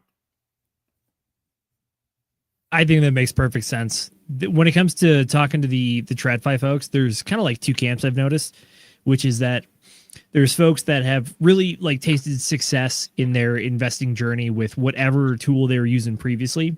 And it's kind of one of those things where it's like, you stick to what you know, which is that they know they can do well here, so they're going to continue to do it. And then the second camp are folks that they enjoy the modern protections of, I use protections loosely, of the traditional finance world, which is that they're like, I don't want to get into crypto because it's to require me to like have like total self-sovereignty on certain aspects. And then also, even if you use centralized exchanges, there still is potential for exchanges to fail. Thanks to Sam Bankman-Fried. Thank you, FTX, for that one. And they're not the only one, though. But it's the idea that like the second camp there is people that it's more work than it's worth, in their opinion, which I would disagree with personally, because I'm like, guys, you're going to get a lot better. You're going to get a lot better returns in the crypto game if you play it properly. You can still apply a lot of the same fundamentals that you know from TradFi over here. But again, it's just the idea of like having to have like full self-sovereignty and self-accountability and responsibility for like, it's the idea that when you cross over that line of not your coins, not your crypto, to now it's your coins, your crypto, the only person you can blame at the end of the day is yourself if something happens. And I think that the world we live in right now is still very much full of a lot of unknowns. And the idea of the internet scammer is still very, very prominent. And I think that there might be a little more fear than there is the reality of like hackers and scammers in just out there on the internet. Because I mean, at the end of the day, you're not really going to get targeted by like the real professionals unless you're someone of substantial worth. And at that point, you probably do have a team behind you that are going to be able to help you circumnavigate or go around those kind of those issues, if you will. But if you're just a guy putting like 10, 20, 30K into crypto, like that is a very reasonable size for this kind of stuff. And you're not going to draw a lot of attention. So no one's going to be trying to put like ransomware on your computer and whatnot for that kind of crap. So yeah, it's the two camps for me. There's people that stick to what they know because it's working for them. And there are people that think the risk is too great. Well, you got to remember, we're like in a pioneering space. So, exactly, because it is such a, it's such a new, such a new area to explore.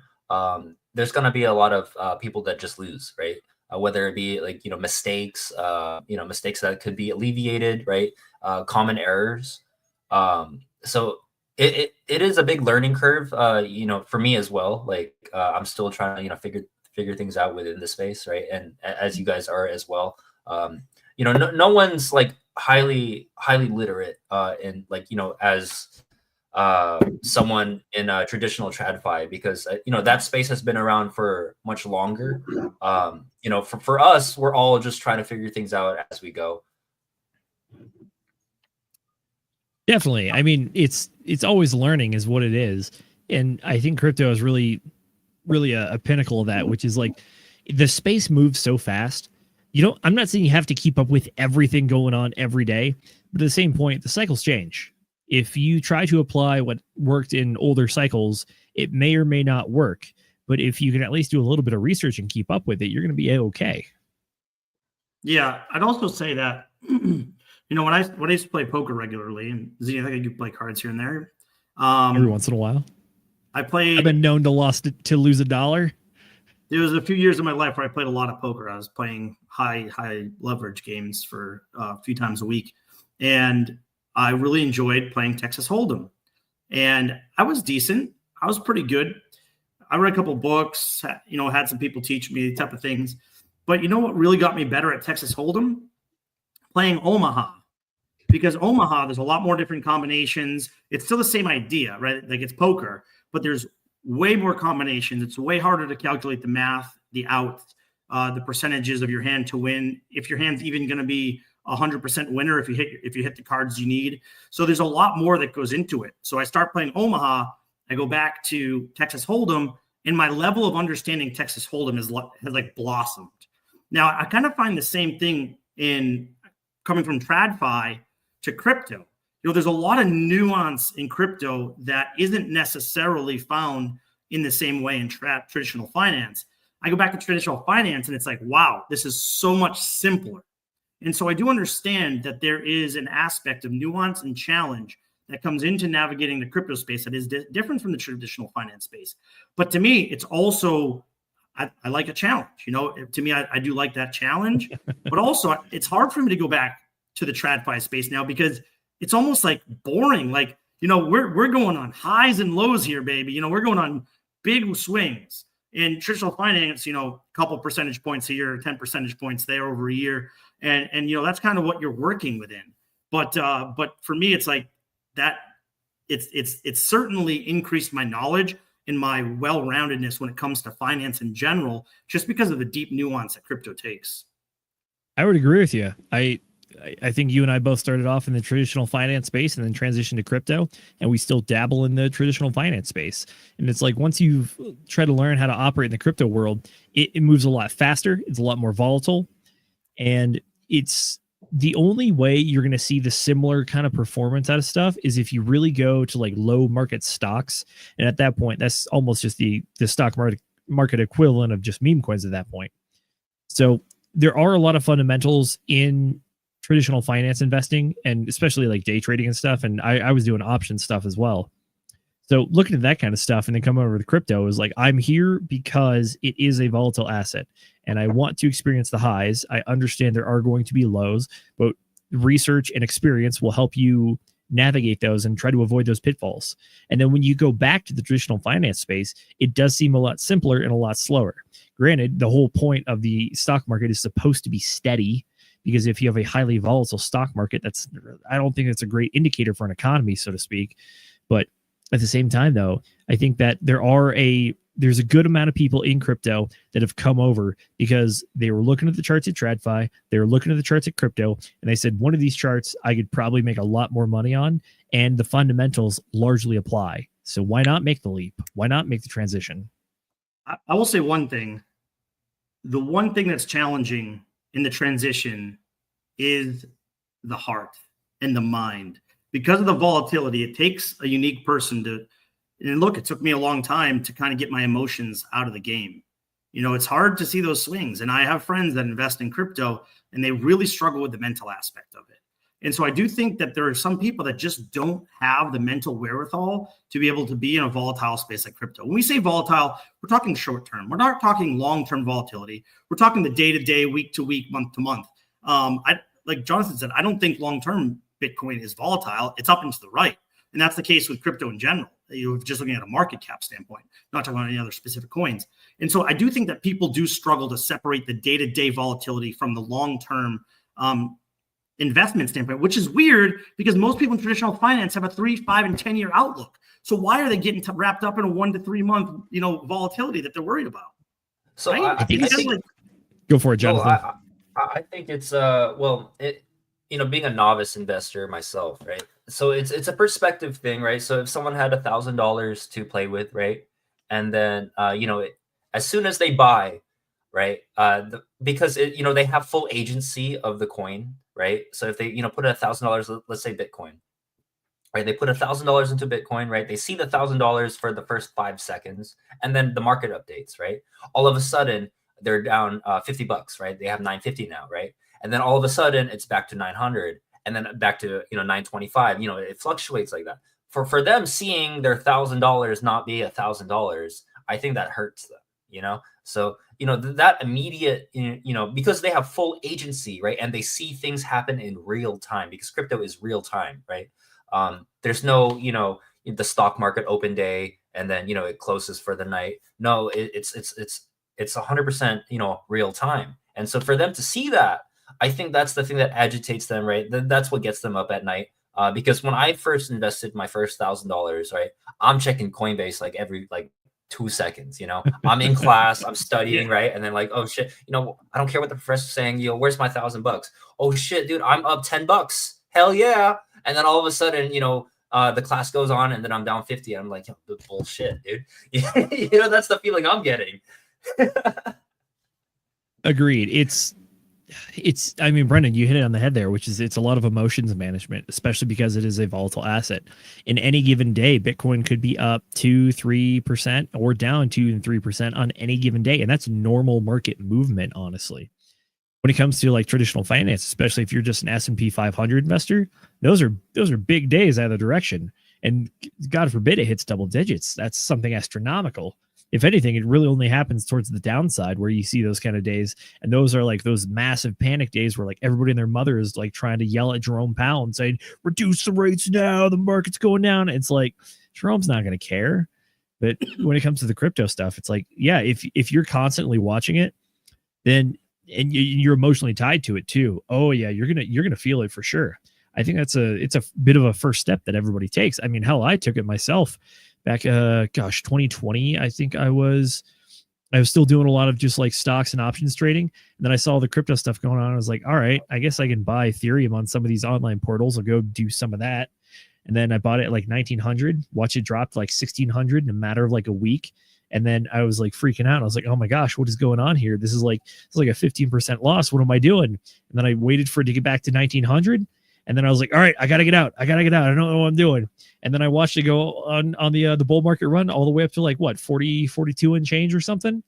And that was one of those points for me where I was like, man, there's something going on over here. I don't understand it, but I wish I did.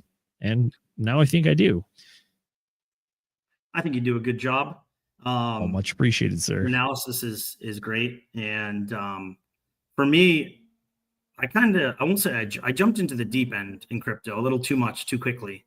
So I was on the opposite end of the spectrum. All right, I've been doing stocks for a while. It's a lot of friends doing this. Let's jump into the deep end. And, the best lessons come when you have skin in the game. We always talk about that. But you shouldn't put too much skin in the game before you get your lessons out of the way. So I did jump into the deep end too much. I mean, we've talked about it. I lost like 30 grand when Voyager collapsed, something like that. And you know, that was the best lesson of my life, but it's also the most expensive lesson of my life. So if it wasn't for that and me continuing to try to learn the space, and what's funny is I already knew better. I already knew better than at that time than to leave that much money on an exchange. Voyager was weird because some coins that I bought, I didn't realize I couldn't transfer off. So some were locked there unless I sold into another coin. And so there's some other weird things going on there that are a little bit out of my control. But honestly, I'm in such a good spot now because of those mistakes that I made. And do I wish that I put a little bit less money in the beginning and made those mistakes with the smaller bags? Yes, but I don't think that I would have paid as much attention or that I would have worked as hard to learn the space had I not put in that kind of money, not made those kind of mistakes. So, you know, it is a little bit of a give and take there. But I'm excited. Like we've been down for so long. Like we've been in this space for long enough for, you know, first full bear market, but you know, I've been through the highs of the last bear market where I was like euphoric and then not selling enough, get to the bear market. And, you know, it's a whole cycle. You need a couple cycles really in crypto to feel comfortable, I think, for most people. And stick with it would be my thing. If you make mistakes, don't beat yourself up, learn from them, and then work harder to not make those mistakes again. And maybe start a YouTube channel and share your stories so that people don't make the same mistakes. So, you know, I think that's just paying your tuition, because you got to pay your dues, right? You got to lose to learn, right? Otherwise, like, you know, because I think Charlie from Cultivate Crypto, or maybe it was DCC, he said this, like, you know, in a bull market, everyone's right? Yeah. So like, you know, in a bear market, or, you know, if, you know, everything's sideways, like, you know, if you want to learn the space, you have to put a little bit of money in, and you have to be okay with losing that. You know, similar to your story, I had actually a different approach to crypto. So I knew crypto was a pioneering space, right? And I wanted in, right? And so I was working and, you know, I was going to school at the same time. So I didn't have a lot of money, you know, able to, you know, invest in. But I said, you know what? I'm going to invest every little cent that I have that I can, you know, that I can invest after I pay all my, you know, responsibilities, you know, take care of those. I'm going to put this into crypto. And then by the time I graduate, if it's at the top of the bull market, or, you know, if there's an extended cycle, then, you know, if that little bit of money were to set me up for success later, I'd be okay with that. Because, you know, if I just spent the money that I had while I was going to school, that extra little bit, that wouldn't have changed my life. I would have seen a couple more movies. I would have, you know, went out a couple more times with my friends. You know, to me, I was like, okay, let me just not do that. If I'm able to invest this, and this is able to help me in the future, I would rather have that as a risk. And that was my risk tolerance. I would say, you know, if this changes my life, right, this little bit of money changes my life in this space, I think that would be a good investment. Otherwise, if I lose, I didn't lose anything, because I was just a student going to school and I didn't have a lot of time anyways, right? Well, not only that, but have you learned a lot in crypto? Have you learned a lot through the space, DGen Roundtable? Yeah. So like, I think one of the major things was like me exploring, you know, by myself, right? Like at first, you know, I was trying to navigate on my own, and then, you know, I couldn't, I couldn't comprehend the charts. I couldn't understand why, you know, the supply and demand of, you know, certain coins, right?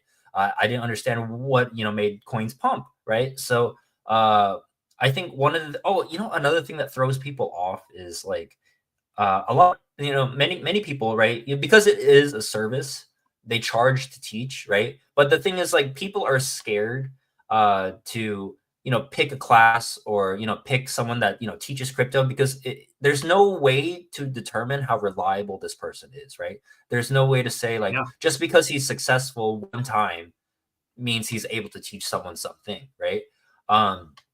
Because, you know, those are two very opposites, right? Being successful one time is not the same as being successful many times, right? Or, you know, being consistent right? So I think that's what throws a lot of people off. But for me, because I was one, I'm also very young. I have that risk tolerance. I'm like, okay, I can take these risks, no problem, right? I'm not gambling with my mortgage. I'm not gambling with my my loans.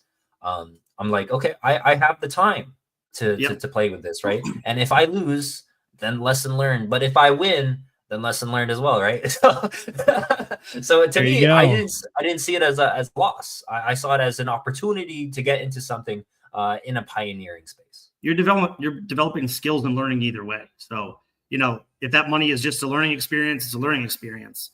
But my guess is it's going to help you in the future, in both cases. It's true. I think you had a really good point there, talking about like trying to find a good mentor or somebody in the space, especially people that like charge for teaching and whatnot, because unless you go through and actually like pay the money to see the content and go through the training, you're not going to realistically know what's on the other side.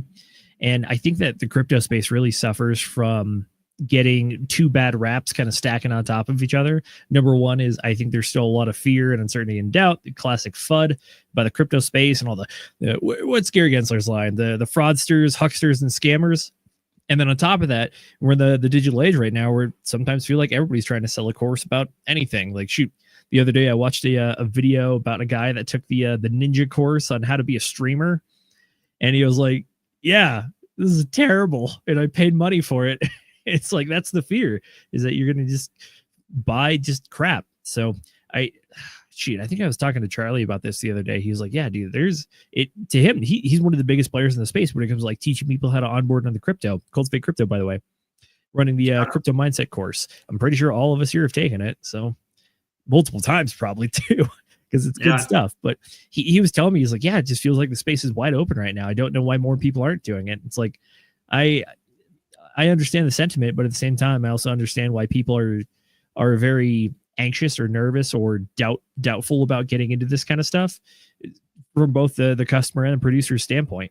So, and as you know, Zenith, how much work does it take to build a course to actually, figure it out, to make it worthwhile? Like, are you trying to go beginner? Are you trying to go medium? Are you trying to go novice? Are you trying to go expert? Like, there's so much that you can attack. And it's like the low hanging fruit is like people that are already in crypto, but there's already courses and there's already like communities built around that. So it's not as easy as they think, but nothing is. However, I think that there is a lot of value in a crypto course.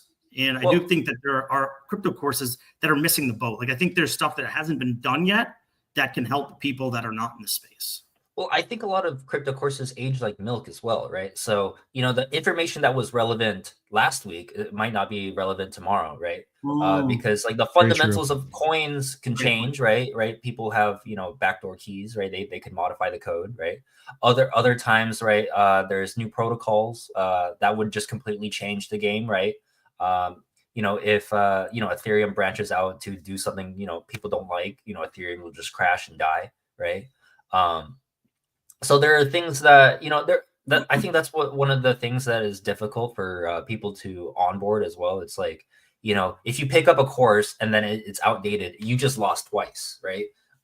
You pick up old advice that might have worked last bull run, or might have worked when the session of that course was produced. But because of that, I think people it's a hard thing to navigate. It's like how do you find something that is reliable, right? Who is reliable, right? You don't know if I'm gonna shill you, or the next YouTuber you watch is like the actual gold mine, right? You don't know that, and you don't know who's out to help you, right? Another thing too is like a lot of crypto communities, they're just chasing the dollar, right? They're not there to help you. They're not in there for your best interest, right? They might share information like, hey, this is what I'm buying. I think this is going to do good. But, at the same time, you're also upholding that risk. Like when you listen to it and you tune in, right? So I think it puts a lot of pressure on like who's making the wise decision, right? I think that one of the marks of the people that I found to be reliable are people that are really trying to like teach principles and like good concepts that are also constantly evolving as the situation in the space gets more complex. The mark against folks that I found is that typically if it's very heavy on specific tokens and projects, and it's not like they give you the explanation, but you feel like that's not a great explanation because they're not sticking to like core points and concepts, then that's kind of the mark of stuff against it. So Yep. I think that there's also the other side of the coin, which is like if you're too adaptable, or it's not really being adaptable, it's just moving too quickly, being too anxious and nervous and getting in and out of stuff all the time and trying to just go way too fast and not try to like actually see anything through. That's the other side of that coin. But I think it's folks that are trying to observe market principles, really understand the underlying aspects and mechanics of what's going on here and what makes for good projects, what actually goes on in like a bull run or a bear market, how to identify those kind of things, and like use multi-factor analysis as well. It's the folks that I found that have really not just like relied on one single thing, but have used a plethora of tools to confirm or reject a bias that they may have. That's the kind of stuff that I've been looking for, and I find largely useful for me. I'd say the same thing, and I'd further that advice, because if you go into things, look, they're going to talk about coins. Yes, you want to learn about coins, but don't go into a course trying to learn about specific tokens. Go and learn skills that will help you be self-sufficient, that'll help you navigate the space on your own. But guess what? That also takes work that you have to put in outside of that course. It takes effort and it takes work. And if you want to be successful, unfortunately, in anywhere, in anything in life, you have to put in the work. You have to put in the time. You have to talk. You have to get a group of people that you trust, that you can bounce ideas off of, that you can work with, that you can learn from. And yes, you're going to make mistakes. Yes, it's okay to learn about coins from people, but it's the content. Like, okay, what makes a project and a coin good? That is more important than, hey, this coin is going to pop off this month or this bull cycle. So learn why the coin and why the protocols are good, so that you can like learn the base of that yourself, like liquidity, like LPs, protocols, like how tokens get sold or released, or who's behind the project. Like there's so much that goes into it that you need to be able to do the research yourself without taking other people's advice. Because look, everyone's going to want to sell your bags. Everybody wants their bags to be pumped. And unfortunately, at some point, you're going to be the person holding the bag unless you learn to do the research yourself. Well, there's another thing too that throws people off is the literacy. So it's not like, people can't read, right? It's the vocabulary. It's the specific vocabulary that is used in the crypto space, right? So that is one big thing that turns people off from the space entirely too. Right. So like, not only does it trip us up inside the space, it gatekeeps. Yeah. So like, there are, instances where, your traditional finance vocabulary is in crypto, right? But then there's also like, strange vocabulary, right? So some Gen Z words, if you will, right? My generation, right? Sometimes I don't even know what I'm saying, but like, I'll give you an example. Like, there was a Telegram that I joined one time, and I left it because they were, pretty hostile. I asked a simple question: can anyone explain to me what this word means? Right? I don't understand this word. This word is used often. All right. And they just kept calling me an idiot. Why don't you, watch the video again, right? Use context clues. And I'm like, motherfucker, I can't use context clues if I don't know what the fuck is going on. You know what I mean? Like, right? So, like, things like that is what turns people off. It certainly turned me off. But I like to think that I have an adaptive mind where, if I stick through it, I hear it a couple times, I observe what, how the word is used and what context it is used and the instances that it is used. You could come up to your own definition, but that might not be the correct definition, right? So I think that's one of the things that also gatekeeps, and it's difficult for people to comprehend. The literacy is terrible here. Do you think some of it is that the people don't want to tell you because they don't know themselves and they don't want to out themselves? Oh, maybe, right? Yeah, that could be the case, right? But I don't know. Like these words, they're so strange. Like, I'll give you like a quick example of this, like shilling, right? Like, taking someone's bag or like, scamming them. Shilling just means scam. I'll be honest with you. It's a brand new word. Yeah. So like these words, they just prevent people from comprehending, right? That like no. And the thing is about the crypto space, like no one has been out there saying, okay, these are what these words mean, and these are what the words are in context, right? These are how, you know, the instances that they are used. They are not used, you know, conjunctly over time, the same way. And no one really goes over that, what I've noticed. So I think that's what turns people off. It certainly turned me off. Brother, you're preaching to the choir. I think there have been multiple points where we've all tried to start literally working on like the glossary for crypto terms for onboarding people, like trying to build the database of like all the weird stuff we say and like, okay, what does this actually mean? Yeah, but the thing is, those words adapt over time. They change because there's no set definition, right? So it's like it's hard to have it, right? You have to be in the moment, in the spot, to understand what people are saying, right? If you make a definition now, next week it'd be, you know, so some meme might happen, and then it might pull a different definition, right? So the memes are a whole nother world as well. Right. Shoot, I mean, not to date myself too much, but like there was a girl I was talking to, and she was trying to explain to me what the term giving motion or motion means, and I'm like, what the fuck are you talking about? Like, this just sounds so dumb, but whatever. I guess I'm just the old man now. I mean, I certainly am. I'm 40 years old now, so I don't understand these Gen Z terms. I did watch something today. It was this linguist gave a polyglot. Is that the word where you speak multiple language? Yeah. Polyglot. Yeah.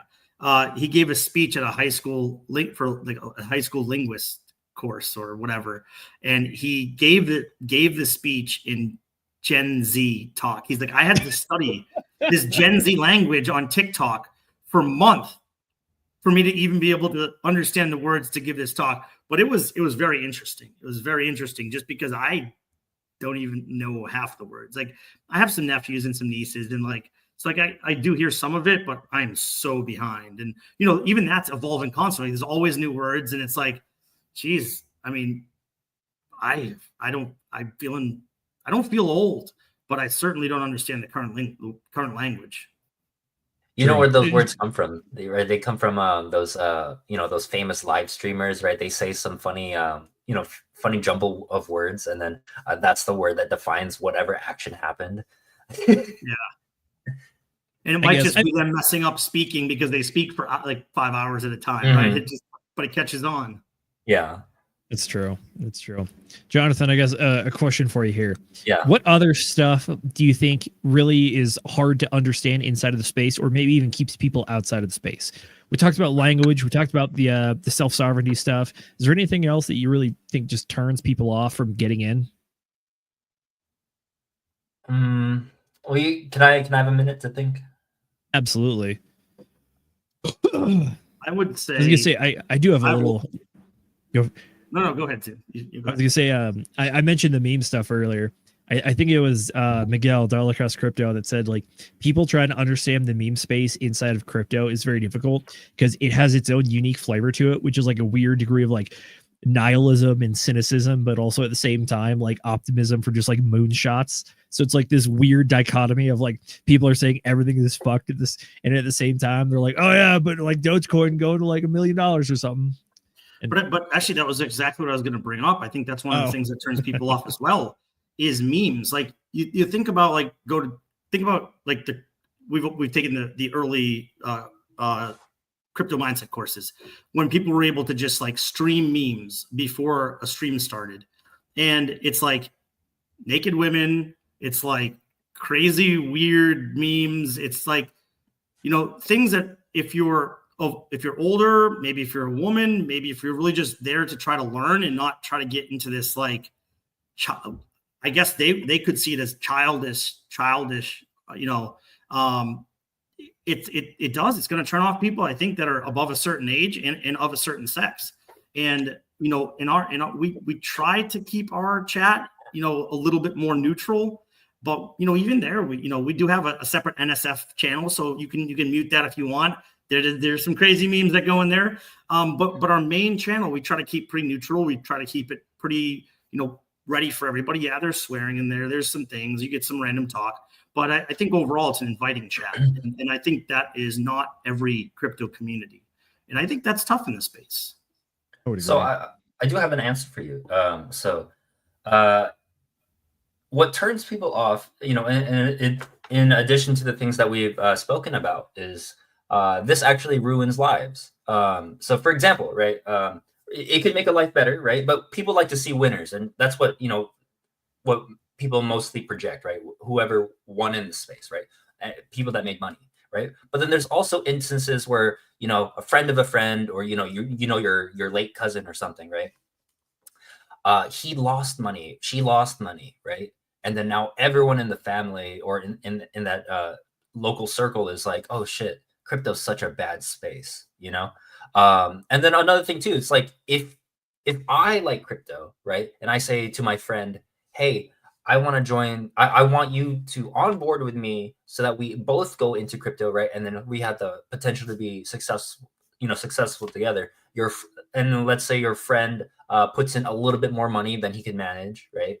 And he loses all of that. All of a sudden, the blame's on you, right? The blame's on me, right? That like now I just lost a friend, right? He thinks I'm a scammer. He thinks I'm doing him wrong, right? He lost whatever he had, right?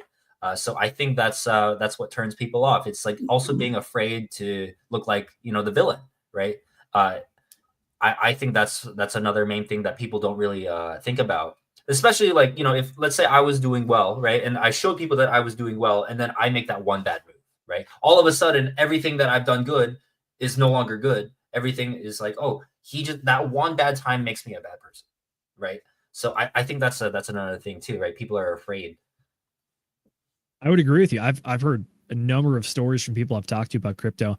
Like, oh yeah, I tried it once and it just went to crap, and I'm never going to touch it again. They swear it off, and you later find out that they got like a hot tip from a friend about some new upcoming meme coin. And it just did the usual meme coin thing where it goes up for about a day or two and then crashes precipitously, and then it may or may not have a bit of a run after that. So it's either that or another one. This is probably, I don't want to like insult the older folks, but the older folks tell me a bit of a different story where it's just like, yeah, I bought Bitcoin and then I watched it go all the way up to the top and then I watched it go all the way back to the bottom. It's like, cool. You had some good principles there about like buying and holding, but then you also didn't understand that the 4-year cycle is a thing, and then you round tripped it. So you went all the way up and all the way down again. It's like, granted, they're still up like 50% from where they bought it, but they're just mad because they saw it like 90% higher. Mm-hmm. Yeah. And I'll say, something that my wife says that's challenging to get into the space. And she says, when you hear about crypto in the mainstream, we hear a lot about meme coins. We hear a lot about scams. We hear a lot about all of these things that aren't really what crypto is supposed to be, right? It's not the technology. It's not the decentralization. It's not the strong, network like Bitcoin, Ethereum. It's all of these things that really are, I won't say the bad things about crypto, but it's the risky, not things that are going to be around a long time about crypto. And she's like, that's like, when I hear about it, those are the things that I hear. Like, look at Dave Portnoy, look at Haley Welch, Hawk2a Girl, look at all these people that are either creating coins, rugging their people, and that's what you hear about in the mainstream media. And so like, how do we change the narrative to teach people about the beauty of the technology rather than all of they hear is this negativity about rugs, crypto, scams, influencers? And how do we get people into the space the right way? It's like, I think that is, she makes a good point because I've talked to her a lot about crypto, obviously, but she's not in the space, and this is just someone on the outside giving a perspective. And I think it's fair. Yeah, I think that one might be a bit of a double-edged sword, which is like, what is one of the best onboarding tools? Showing people the potential upside. The other half of that is also the potential downside when things don't go well. It's volatility is part of this game. And I think it's really hard to convey that to people getting in, especially if they're just chasing green candles. Yes. It's going to be a very hard thing to do. We do actually have an answer from someone out in the chat, our buddy Beyond All. His answer to the question was on and off ramps still involve more than necessary steps in the AI tech age. I think you're entirely correct there. Just trying to get money in and out it's still a bit of a roadblock or a funnel or a choke point, whatever you want to call it. I think you're very correct there, friend. I think navigating, I would add to that navigating the space, like how to use a wallet, how to bridge, like all of just the basic things within the space. It's not just like you're on your Apple iPhone and you're clicking something and it works. It's like there's more to it. I'm a Samsung guy. I'm an Android guy, by the way. But Apple's like people like that's what a lot of people use because of its ease and simplicity. So we do need to be a little bit more ease and simplicity. I agree with that beyond all. It's a good point. Alrighty, gentlemen, we are coming towards the end of the show. Mr. Jonathan, you do have the final words, sir. Anything you'd like to say on the topic before we get to the closing out pleasantries? Well, I'm having fun, and on these Whiskey Wednesdays. I think I'm here to stay. I think I want to be a part of this. I want to teach you guys a little something, sprinkle a little bit of fun in there, right? And also what's interesting is in this show I've noticed it's a little bit of the older crowd, right? You guys are 30s, 40s, I presume, right? Not Zenith, not yet. No, I crossed that one a while ago, actually. Yep, you're 29, right? No, I'm over 30. I've been over 30 for about a year at this point. Yeah. So when you join the team, you're in your late 20s. So there's nobody in the 20s in the DGen Roundtable. Well, here, what I can offer this is a fresher perspective of my age group, because we perceive things a lot differently than you are late millennials. But the thing is, I'm also at the beginning of Gen Z, so there's going to be a lot of things that I'm going to not understand with the younger Gen Zs. But I enjoy this. Hopefully my younger fresher perspective can offer a little bit a more unique insight, a better insight maybe, or points to think about. Yeah. Hey, I like it. Pleasure having you on, sir, and we'll have you on anytime. I mean, thank you. It's always good having perspectives, and we think you have a pretty good one there. So I hope so. I like to think so. True. All right, sir. Jonathan, where can the folks find you, and what do you got going on in the near future? So usually I say, I'm a little bit, a little bit more private, but I'll throw out my Instagram. Here you go. You can put that in the chat. If you want to say hello to me, or if you want to, stalk my pictures, go ahead. Right. You could also find me in the Telegram. I don't have much going on. I'm not big of social media, but if you want, you can find me on Instagram. You can find me in the Telegram as well. Love it. Hey, no shame there. I think the last Instagram picture I posted was in 2019. So wow. There you go. All right, Brendan, where can the folks find you? What do you got going on? Well, you can find me right where it says below Bean, anonymous_Bean on X. I go through phases of posting a lot, and then sometimes I don't post at all. But I'm often on X paying attention to the pulse chain space, the crypto space, the macroeconomic space, government regulations, and those are sort of the things that I definitely focus on.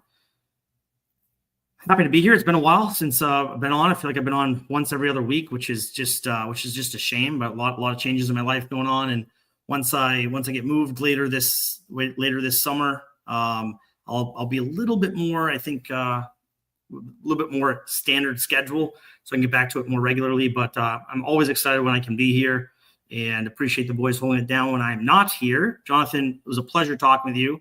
I love the conversations about liquor. Next time we're on Whiskey Wednesday together, you're gonna have to let me know what ingredients to bring for that creme brulee martini, because I have some friends that love martinis and love creme brulee. So this might be a hit at the next party if I learn this one well. You have to remember, I'm a professional, so I know quite a bit. There we go. Professional bartender. Love to hear it. All right, folks, thank you so much for joining Whiskey Wednesday. I am Zenith. You can find me on Instagram and X at ZenithDI. Outside of that, scan the QR code to get inside the Telegram. That's where you can chat with all of us, keep the conversation going, ask us any questions you got, post any funny memes or some degenerate memes in the Not Safe for Work channel. But outside of that, that's where we're at. We're going to be back on Friday. For book club, we're covering 1984 by George Orwell. That's right, we're doing the big one. And then after that, we're going to be back on Sunday for a flagship news show at 8 p.m. Eastern time, like all of our shows here. And that's what we got going on this week. Outside of that, though, folks, thank you so much for joining this Whiskey Wednesday. Love all you guys out in the chats, including Centurion54X, who says, "What's up, DGens?" Good to see you, buddy. But that is what we got here. Thank you so much for tuning in. We will catch you guys next time. As Agent J is famous for saying on here, we know that time is your most valuable asset, and we want to thank you for it every time you spend it here with us. So with that being said, I hope that everyone out there continues to degen responsibly.